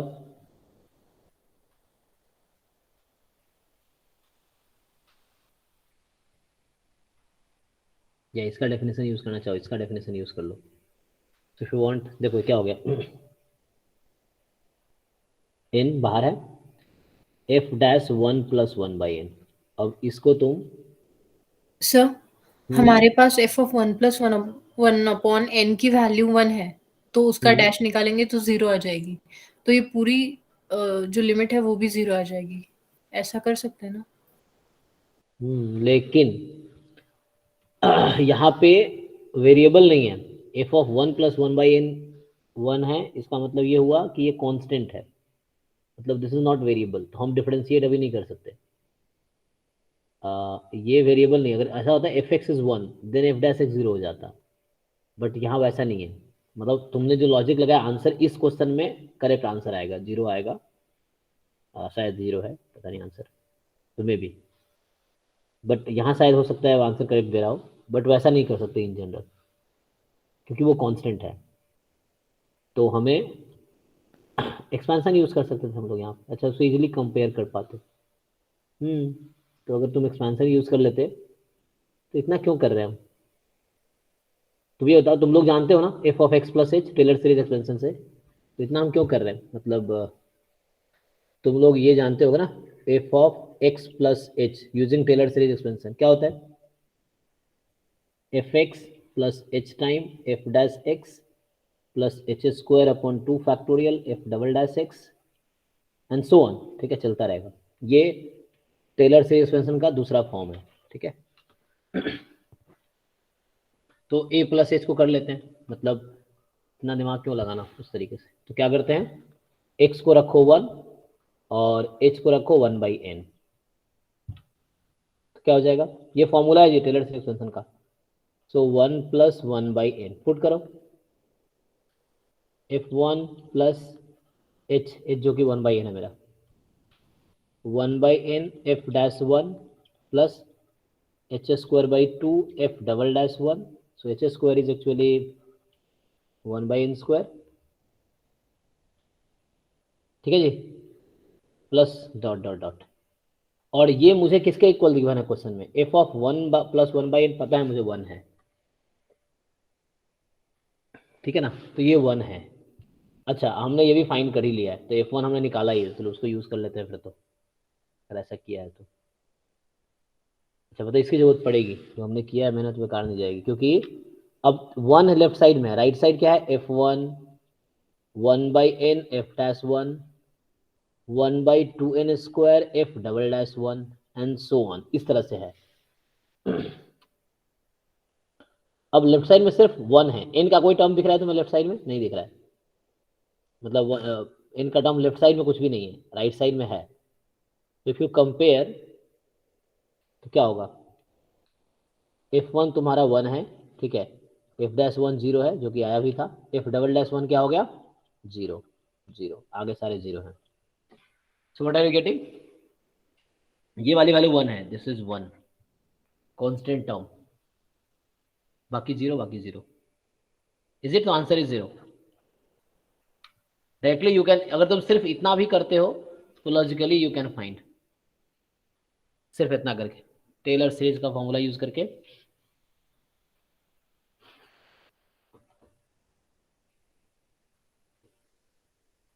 ठीक है जी, तो h की जगह 1/n यूज किया है, a को 1 यूज किया है, तो ये एक्सपेंशन को यूज किया, तो f'1 1 हो गया, कांस्टेंट टर्म है, 1/n, देखो यहाँ भी 1, यहाँ तो n था ना लेफ्ट साइड में, f(1 + 1/n), बट वैल्यू इसकी 1 दी है, मतलब इंडिपेंडेंट ऑफ n है, तो मतलब ये है कि जो भी n वाले टर्म के साथ कोएफिशिएंट्स हैं, मतलब जो भी n वाले टर्म उसमें वो जीरो है एक्चुअली, तो ये f'1 जीरो होना पड़ेगा, f'1 को जीरो होना पड़ेगा ताकि वो इक्वेशन सेटिस्फाइड हो, बिकॉज लेफ्ट साइड में ना तो f है ना n है, राइट साइड में f भी है n भी है, सो n से इंडिपेंडेंट लेफ्ट साइड है, इसका मतलब n वाले टर्म जो भी राइट में है उसका कोएफिशिएंट जीरो होगा। तो है ना, इस तरह से कर सकते हैं। तो इतना भी सिर्फ करते तो भी काम हो जाता। Only this expansion you use. So मतलब यहाँ वेरिफिकेशन हो गया, जो मैंने पहले किया उससे एक वेरीफाई हो गया कि ओके हमने मतलब अभी जो हम बता रहे हैं वो तुक्का नहीं है, this is fine. Sir F'1 और F4'1 क्यों नहीं कंसीडर कर रहे हैं? नहीं वो भी कर रहे हैं, वो भी जीरो है, अगर वो पूछता था वो भी हम जीरो बोलते।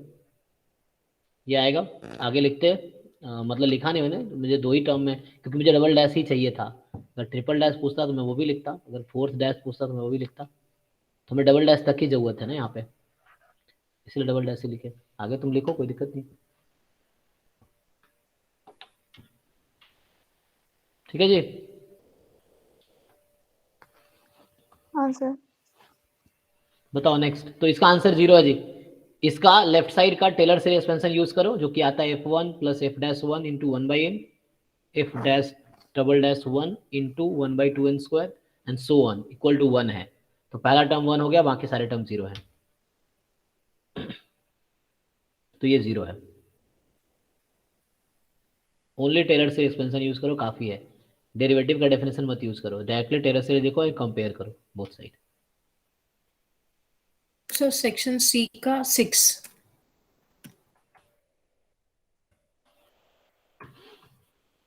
6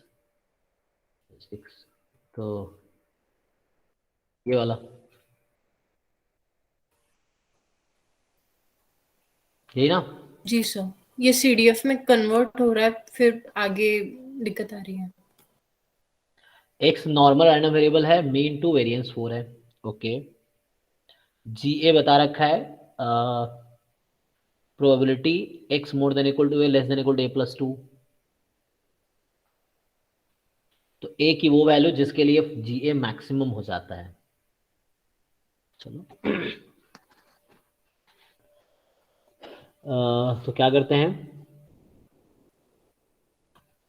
GA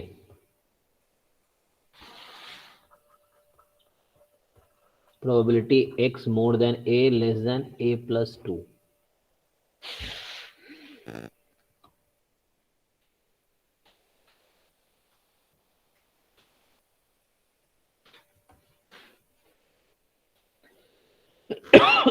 सॉरी, तो कैसे सिंप्लीफाई करें? स्टैंडर्डाइज कर लो, जब नॉर्मल ही है तो स्टैंडर्ड बना देते हैं। सो GA x-2/2, क्योंकि मीन 2 है, स्टैंडर्ड डेविएशन 2 है, तो यहाँ पे आ गया a बचा a/2, -2 करेंगे खत्म, और यहाँ हो गया a-2/2। ओके, तो मतलब g of a is something like, ये z हो गया अब, तो phi of a/2 minus phi of a/2 -1, इस तरह से जी। जी सर। अब g' a निकालो, तो क्या होगा, phi डैश a/2, a यहाँ वेरिएबल है, तो phi का phi dash into half minus phi dash a/2 -1 into 1/2। ठीक है, ऐसे ही डबल डेरिवेटिव निकालना चाहो तो निकाल सकते हो। सो phi डबल डैश a/2, और यहाँ 1/4 हो जाएगा, एक 1/2 और आ जाएगा, यहाँ भी 1/4 हो जाएगा, phi double dash a/2 -1। Okay, अब यहाँ तुम्हें जीरो पुट करना पड़ेगा है to know the turning point.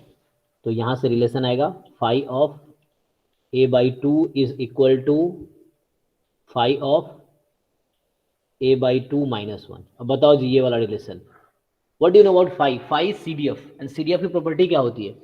phi CDF of standard normal. So what is the property of CDF? वो 4 प्रॉपर्टी याद है? एक तो डेफिनेशन होता है प्रॉपर्टीज ऑफ सीडीएफ, या जो डिस्ट्रीब्यूशन फंक्शन की डेफिनेशन है, क्या क्या प्रॉपर्टी है? 4 था ना? Yes sir. बताओ क्या क्या था? Right continuous, non decreasing, plus infinity में 1, माइनस इन्फिनिटी में 0, यही 4 है या और कुछ है? यस सर, यही चार। तो फाई क्या है? फाई इज द सीडीएफ, तो phi is non decreasing. Non decreasing मतलब इंक्रीजिंग या कांस्टेंट। फाई क्या है? Non decreasing. सो कोई इंक्रीजिंग फंक्शन है, वो किसी 2 पॉइंट पे इक्वल हो सकता है क्या? स्ट्रिक्टली इंक्रीजिंग फंक्शन, यस और नो? No sir. नो। कोई स्ट्रिक्टली इंक्रीजिंग फंक्शन है तो डेफिनेशन ही है कि डिफरेंट एक्स के लिए वैल्यू डिफरेंट होगी। इनफैक्ट एक्स छोटा है वाई से तो एफ एक्स की वैल्यू छोटी होगी एफ वाई से। स्ट्रिक्टली इंक्रीजिंग का बता रहा हूँ। तो सीडीएफ भी या तो इंक्रीजिंग होगा, स्ट्रिक्टली इंक्रीजिंग, या कांस्टेंट होगा। तो यहाँ पे क्या हो रहा है, अब ये फाई सीडीएफ है तो नॉन डिक्रीजिंग है और 2 पॉइंट पे इक्वल है, तो इसका एक ही पॉसिबिलिटी है कि A by two must be equal to, नहीं यहाँ से गड़बड़ हो जाएगा, 1 मिनट। दूसरी पॉसिबिलिटी भी है। दूसरी क्या है जी? फाई है ना, तो तुम एक प्रॉपर्टी जानते हो फाई का, यहाँ मतलब ठीक है मैं वो लिख रहा हूँ, गलत नहीं लिख रहा हूँ। सो आइदर दिस, एक सिचुएशन ये हो सकता है, और दूसरा क्या है जी? स्टैंडर्ड नॉर्मल है ये, बताओ। सर माइनस होगा दूसरा वाला। Exactly, because you know the property of phi. तो नहीं मतलब फाई ऑफ माइनस एक्स क्या होता है? मतलब फाई ऑफ माइनस समथिंग, क्या बोलूं, माइनस के, क्या फॉर्मूला है इसका? 1 माइनस 5 ऑफ के। 1 माइनस फाई ऑफ के। ओके।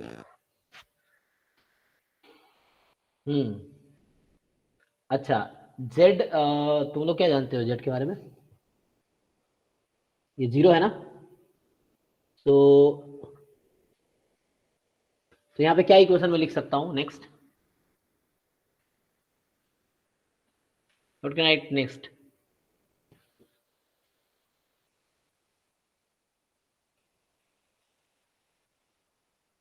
सोच के बताओ।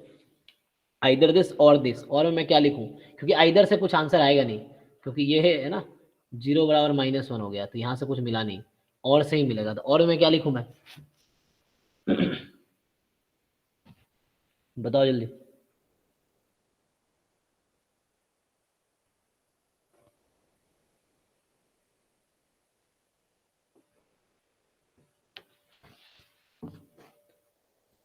a by 2 a by 2 equals to 1 अच्छा, ये minus तो a। हम सीडीएफ लिख रहे हैं ना, तो ये तो पीडीएफ का हमने वो बनाया ग्राफ। सीडीएफ में क्या होता है एक्चुअली, अगर तुम डेफिनेशन यूज करना चाहो तो फाई इज सीडीएफ है, और फाई इज सिमेट्रिक अबाउट उसके आगे की और उसके पीछे की वैल्यू सेम रहेगी, ऐसा होता है ना? तो you can say a by 2 will be equal to minus of, negative होगी दूसरे का ना, 1 minus a by 2। हाँ मतलब माइनस ऑफ a बाई 2 -1, ये बोल रहा था ना, minus of a by 2। So CDF जो है स्टैंडर्ड नॉर्मल का है ना, सो दिस इज सिमेट्रिक अबाउट 0। इसका पीडीएफ सिमेट्रिक 0 के सिमेट्रिक अबाउट होता है। तो इसका ये मतलब हुआ कि व्हेन यू राइट, क्या बोलना चाहते हैं, प्रोबेबिलिटी लाइक तुम लिखते हो, इसका क्या मतलब है? x less than equal to a by 2, और यहाँ probability x less than equal to this, मतलब x नहीं z, a बाई 2 माइनस, ये मतलब है ना। सो व्हाट विल हैपन, दोनों इक्वल कब होगा?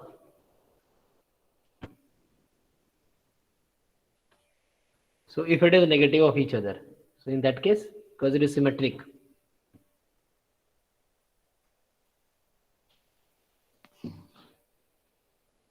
तो इससे देखो क्या आता है, इससे आंसर आता है क्या? What do you get from here?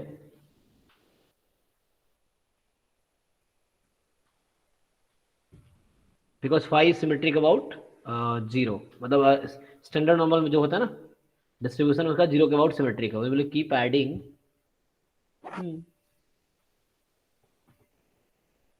Calculation, ठीक है। सो क्वेश्चन वाज ए जिसके लिए जी एक्स मैक्सिमम हो जाए, ठीक है। तो हमने क्या किया, इसको कन्वर्ट किया फाई के टर्म में, देन वी डिफरेंशिएटेड इट, तो ये रिलेशन मिला, डबल डेरिवेटिव वहाँ पे है। अब दोनों इक्वल है तो या तो सेम होगा या उसका अपोजिट साइन होगा, okay, that will be same और that will be of opposite sign, okay.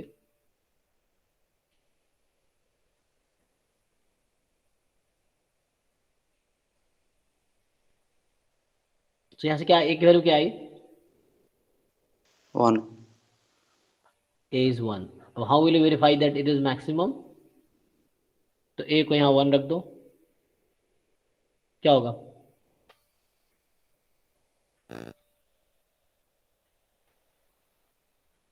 so 5 half and 5 minus half, okay।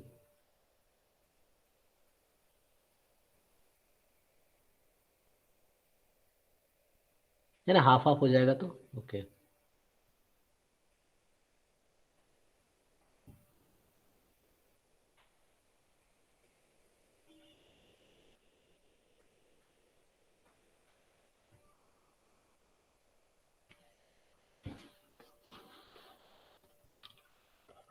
सो इसको पुट करें यहाँ पे, so how can you verify it is maximum, minimum तो हो सकता है, so how will you check,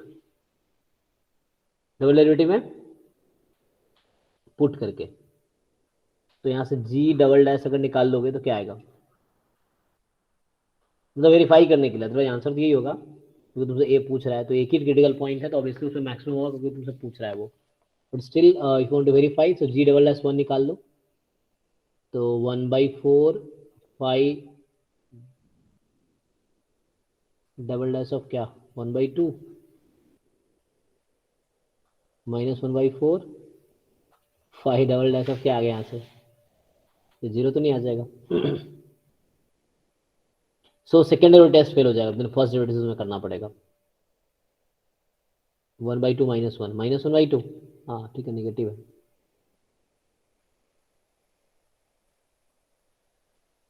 तो इसको वो यूज कर लो, इसका formula, I think you will get negative,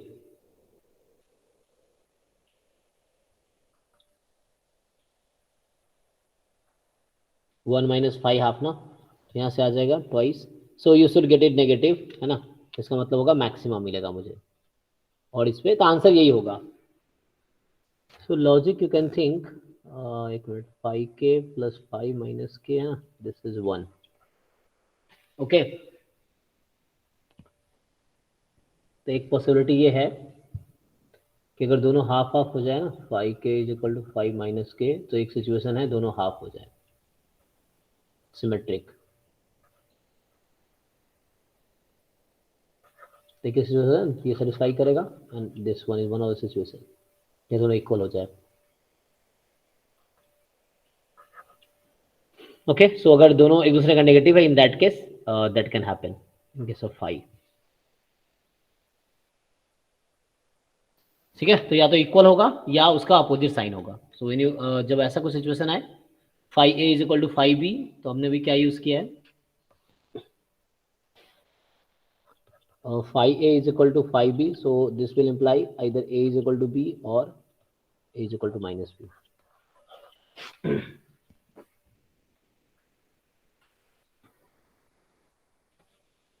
ठीक है जी, तो ये सर इसको एक और तरह से एनालाइज कर सकते हैं ना, कि बताओ। जैसे मान लीजिए कि नॉर्मल का कर्व खींच लेंगे, हाँ, और उसके बाद जैसे ये ए का वैल्यू पुट करके देख लेंगे दोनों साइड में, मतलब जो कंडीशन हमारे पास है उसके हिसाब से। अच्छा ठीक है, हाँ, तो 0 के अबाउट सिमेट्रिक है, तो हम लोग जो भी ऐसा पॉइंट लेंगे जो मतलब कि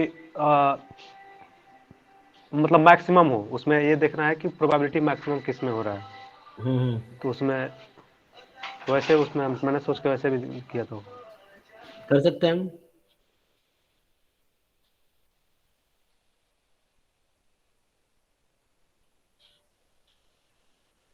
ठीक है, उस तरीके से सोच सकते हैं।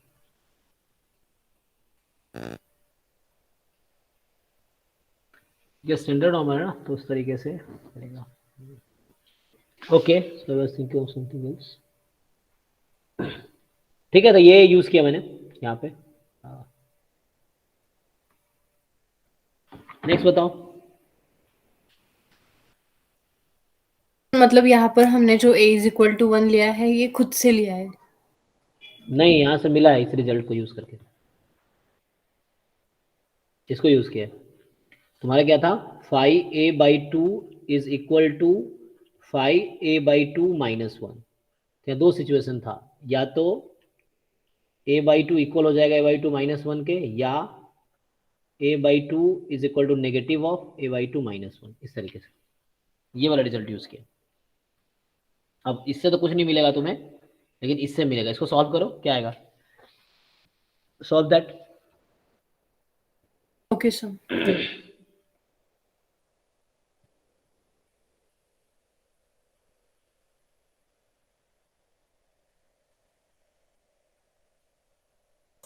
सर जी, हम ऐसा क्यों लिख पा रहे हैं लास्ट लाइन, मतलब Last ये line? माइनस होगा। क्योंकि इसको प्रूफ तुम कर सकते हो, या फिर एक तरीका है कि logically you can think of it is symmetric. Standard normal क्या होता है, जीरो के अबाउट सिमेट्रिक होता है, एक ये है। या फिर एक तरीके से मैंने सोचा कि क्या होगा, प्रोबेबिलिटी में ये फॉर्मूला था ना, phi of minus k is equal to क्या होता है, 1 माइनस फाई ऑफ के। ठीक है, तो अगर तुम इसको इस साइड बुला लो, फाई के को, क्या हो सकता है, फाई के plus phi of minus k is 1। और ये दोनों क्वांटिटी इक्वल कब हो सकती है, मतलब दोनों की वैल्यू हाफ हो जाए। अगर ऐसा हो जाए तो एक सिचुएशन है कि that can be equal, when phi के is equal to phi minus K and both becomes half, then it can be equal. Then ये सेटिस्फाई करेगा इस कंडीशन को ना। तो इक्वल कब है, यही था यहाँ पे, देखो यही यूज हुआ है इंडायरेक्टली। सो फाई के is equal to phi minus k is equal to half. तो बोल रहा है फाई a/2 और फाई a/2 -1 ये दोनों इक्वल है, तो क्या इससे कंक्लूड करोगे। तो चूंकि इसका सम कितना होता है, 1 होता है, तो ये मतलब इन दोनों का सम नेगेटिव है, ए भी अगर एक दूसरे का नेगेटिव है, मतलब फाई ऑफ के और फाई ऑफ माइनस के, इन दोनों को सम करोगे तो 1 आएगा। अब ये दोनों इक्वल कब हो सकता है बताओ, दो नंबर को ऐड किया 1 आया, और दो नंबर इक्वल कब होगा, तो वो हाफ हाफ होगा। तो वहां पे वही था, दोनों इक्वल है, तो ऑब्वियसली अगर एक दूसरे का नेगेटिव है, so in that case this is one of the case. तो इस सिचुएशन में ये इक्वेशन सेटिस्फाई हो जाएगी जब के और माइनस के इक्वल। हमने वही किया, ये a/2 के है और दूसरा माइनस के है ना, तो ये वाला कंडीशन यूज किया। सर मैं जो उसमें कह रहा था नॉर्मल कर्व से कैसे करेंगे, उसमें मतलब देखिए जो इंटरवल हमको मिल रहा है वो 1 का इंटरवल मिल रहा है। ठीक है, तो हम इसमें जो नॉर्मल प्रोबेबिलिटी कर्व में हमेशा देखते हैं कि जो सिमेट्रिक के अबाउट जो भी हम पॉइंट लेते हैं उसका मतलब जो भी इंटरवल लेते हैं उसका प्रोबेबिलिटी ज़्यादा होता है, क्योंकि उसका कर्व में मतलब हाईएस्ट फ्रिक्वेंसी होता है। तो 1 इंटरवल का अगर वैसा एरिया लेंगे जो सबसे ज़्यादा मैक्सिमम वैल्यू दे वहाँ, मतलब फंक्शन हमारा मैक्सिमम हो, तुम ये बोल रहे हो। हाँ, इस 1 इंटरवल का ही हमको लेना है, तो कि कौन से एरिया में लेंगे जाके ताकि वो मतलब पूरा प्रोबेबिलिटी मैक्सिमम मिले हमको। मतलब ये तुम इस लाइन पे हो, मतलब समझ यहाँ तुम ये you are thinking about this line कि इसका 1 का गैप है ना यहाँ पे, मतलब यहाँ पे। हाँ ठीक है। इसको ठीक से लिखेंगे तो ये कुछ ऐसा है, a/2 -1, तो इसके बीच का गैप 1 का है, और ये तुम्हारा z है। सो z में 1 का गैप, हाँ 1 इंटरवल पे क्या लोगे जिसमें मैक्सिमम z का कर्व लेंगे। तो मैक्सिमम एरिया उसी में कवर होगा जो सिमेट्रिक के अबाउट, मतलब 0 के अबाउट रहेगा। ये भी ठीक है, 1 का इंटरवल का गैप है, 0 के अबाउट सिमेट्रिक है। तो यू वांट टू से कि जैसे स्टैंडर्ड नॉर्मल का अगर तुम ग्राफ बनाओगे तो यहाँ 0 है, ठीक है। अब तुम्हें 1 लेंथ का वो लेना है, ठीक है, जिसके लिए वो मैक्सिमम हो जाए। तो ये तभी होगा जब ये तुम्हारा ये -½ है, ये +½ है, इस तरीके से। तो ये तुम्हारा a/2 है और ये तुम्हारा माइनस ऑफ a/2 है, तो ये यूज हुआ। हाँ, तो वही अब ये हो गया a/2 -1 जो कि ठीक है। तो ये कॉन्सेप्ट जो कॉन्फिडेंस इंटरवल में पढ़ते थे ना, तो हम लोग क्या करते थे कि minimum in length of interval होना चाहिए और उसमें हमको मतलब किसी सैंपल पॉइंट का आने का प्रोबेबिलिटी ज़्यादा होना चाहिए। तो ये प्रोबेबिलिटी के हिसाब से तुमने सोच लिया, ठीक है ये भी। हाँ, तो लाइक ये उसी इंटरवल का हिसाब से लेंथ 1 है, लेंथ 1 है। मान लेंथ लीजिए 1 दूसरा कैसे भी है? अगर इंटरवल लेते हैं 1 मतलब मान लीजिए 1/2 से 3/2 लेंगे तो प्रोबेबिलिटी एरिया कम हो जाएगा ना उसके हिसाब से। कोई और चाहे इंटरवल लो। इधर भी लेंगे लेफ्ट साइड में तब भी कम हो जाएगा। तो इसीलिए आया कि हाँ 5a 5b ठीक है, हाँ ठीक है, सेम थिंग। सो हमें एरिया को मैक्सिमाइज करना था ना, प्रोबेबिलिटी उस बीच का मैक्सिमाइज करना था। सो हमें ये वाली चीज़ें मैक्सिमाइज करनी थी। तो मैक्सिमम तभी होगा जब तुम जीरो उस इंटरवल में इंक्लूड करोगे, मतलब तो -a2 + a -k2 + k, और उसके बीच का है ना एरिया को मैक्सिमाइज करना था। So that number is negative of each other. तो जो एक a/2 -1 है और एक a/2 है, तो ये नेगेटिव ऑफ ईच अदर होगा। तो a/2 -1 जो है that should be negative of this. तो इससे क्या हो जाएगा, एरिया मुझे मैक्सिमम मिलेगा, ठीक है। तो ए यहाँ से 1 आ गया, ओके। और कोई question? 16 C part.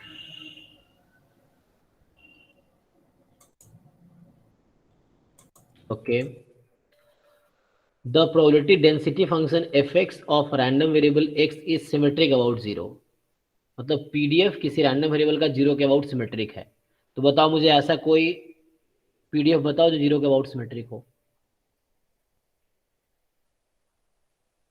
Standard normal भी तुम बोल सकते हो, स्टैंडर्ड नॉर्मल। लेकिन तुम कुछ आसान वाला लो। स्टैंडर्ड नॉर्मल होगा तो क्या हो, चलो मान लो स्टैंडर्ड नॉर्मल लेते हैं।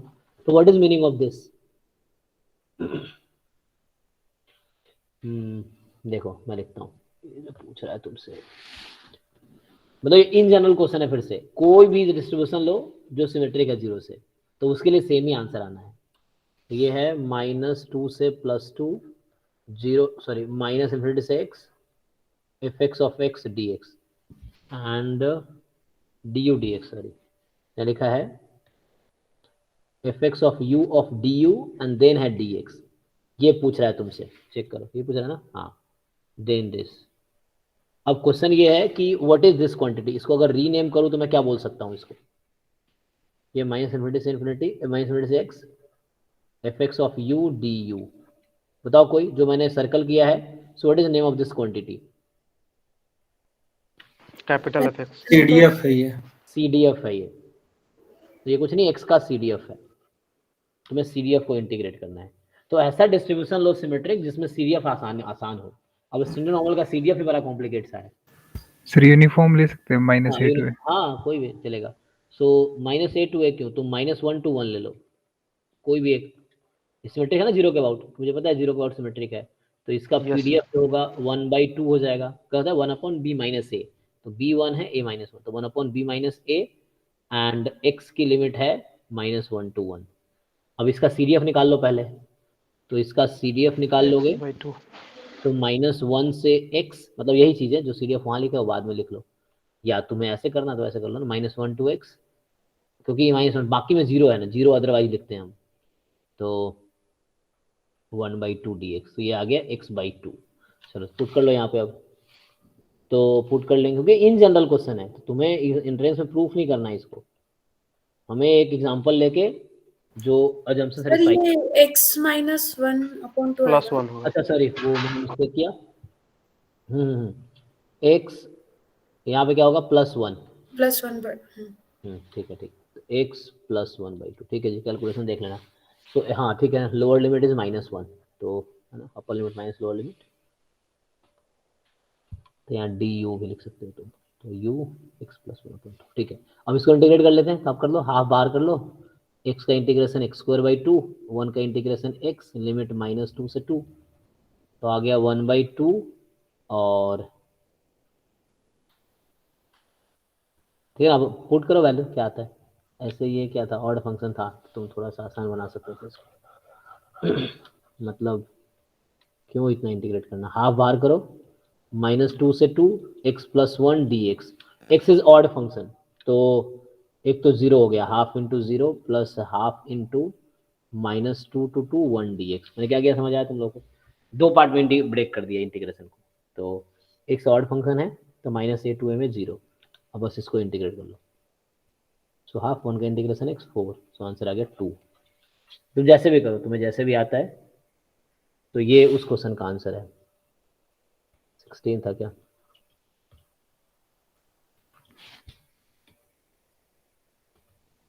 ठीक है, तो कोई भी एक डिस्ट्रीब्यूशन लो जो यूनिफॉर्म है जीरो, जो सिमेट्रिक है जीरो के अबाउट, उसका CDF यहाँ यूज करना है and then you have to integrate that.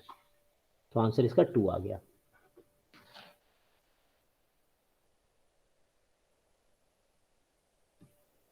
यहाँ 4/2 2। ठीक है, और कोई क्वेश्चन?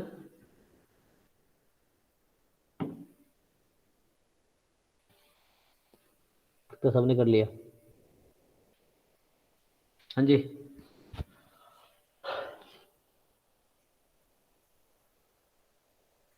तो 9 भी बज गया है। तो अभी इस वीक में मैं डेली क्लास लूँगा क्योंकि जनवरी से मेरा फिर खड़गपुर में स्टार्ट हो जाएगा सेमेस्टर। तो हमें इस मंथ में ख़त्म करना होगा 21 तक, है ना। तो कल, अभी इस वीक में डेली क्लास होगी। तो कल 16 का, या अभी देखें, कल देखेंगे। ये 9 बज गया, फिर 10 बज जाएगा। ठीक है, तो अभी हमने 15 का डिस्कस किया है। जिन लोगों ने सॉल्व नहीं किया प्लीज़ सॉल्व कर लो, है ना, तो फिर एग्जाम के बाद पछताओगे। तो प्रीवियस ईयर वाले सारे क्वेश्चन तुम्हारे टिप पे होने चाहिए, राइट। क्वेश्चन देख के तुम्हें आइडिया होना चाहिए किस तरह करेंगे। तो जब करोगे तभी समझ आएगा, देख के समझ नहीं आएगा। तो सॉल्व नहीं करोगे नहीं समझ आएगा। तो खुद से सॉल्व करो। जिन लोगों ने अभी तक नहीं भेजा है 15 का पेपर, वो भेजो। फिर 16 कल डिस्कस करेंगे एंड देन कंटिन्यू करेंगे। 16, 17, 18, 5 पेपर और है ना, तो उसको अभी इस मंथ में ख़त्म करना होगा। देन रिवीजन स्टार्ट करेंगे। ठीक है, ओके। तो अगर यस सर। हो गया है तो ठीक है, चलो गुड नाइट। सर जी, वो जो Shashi sir practice sets assignments डालते हैं उनके डाउट्स कब क्लियर करोगे? वो भी करेंगे। तो वो डाउट कलेक्ट करके रखो एक जगह, है ना, so you can take a screenshot and all. अभी एक बार प्रीवियस ईयर निपटाते हैं, फिर डाउट्स वो भी हैं या कुछ टॉपिक बचे हैं सिलेबस के, वो भी हैं, है ना, रिवीजन भी है। ऐसे करने तो हैं बहुत कुछ, क्योंकि जनवरी में करना पड़ेगा क्योंकि फरवरी में तो एग्जाम ही है। तो मोस्टली 1 फरवरी तक ही क्लास होगी, उसके बाद ब्रेक होगा। एग्जाम कब है एग्जाम को? 7 फरवरी का है या 13 को है? 13 फेब। अच्छा 13 का है, तो ठीक है, 13 दिन तो ऐसे ब्रेक रहेगा सिर्फ डाउट के लिए। तो जनवरी में ये सब करते हैं, तुम बस लिख के रखो एक जगह। देन अभी एक बार बस मेरा प्लान है कि किस तरह जल्दी से 21 तक डिस्कस हो जाए पेपर पूरा, तो ये एक टेंशन खत्म हो जाएगा। फिर रिवीजन एंड डाउट्स पे आएंगे। बाकी उनसे भी पूछ सकते हो, उनको भी आता ही है। तो मतलब अभी तो मैं प्रीवियस ईयर कराऊंगा, प्रीवियस ईयर के बाद जो बाकी डाउट्स हैं हम डिस्कस करेंगे। तो अभी रेगुलर क्लास लेता हूँ अभी मैं, तब तक खत्म ना हो जाए जब तक रेगुलर लेता हूँ। ओके, बट डाउट रखना अपने पास, ये नहीं कि भूल जाओ। तो यू जस्ट कलेक्ट इट, अपने में डिस्कस करो, नहीं तो फिर हम डिस्कस करेंगे साथ में। चलो ठीक है फिर, गुड नाइट। Good night.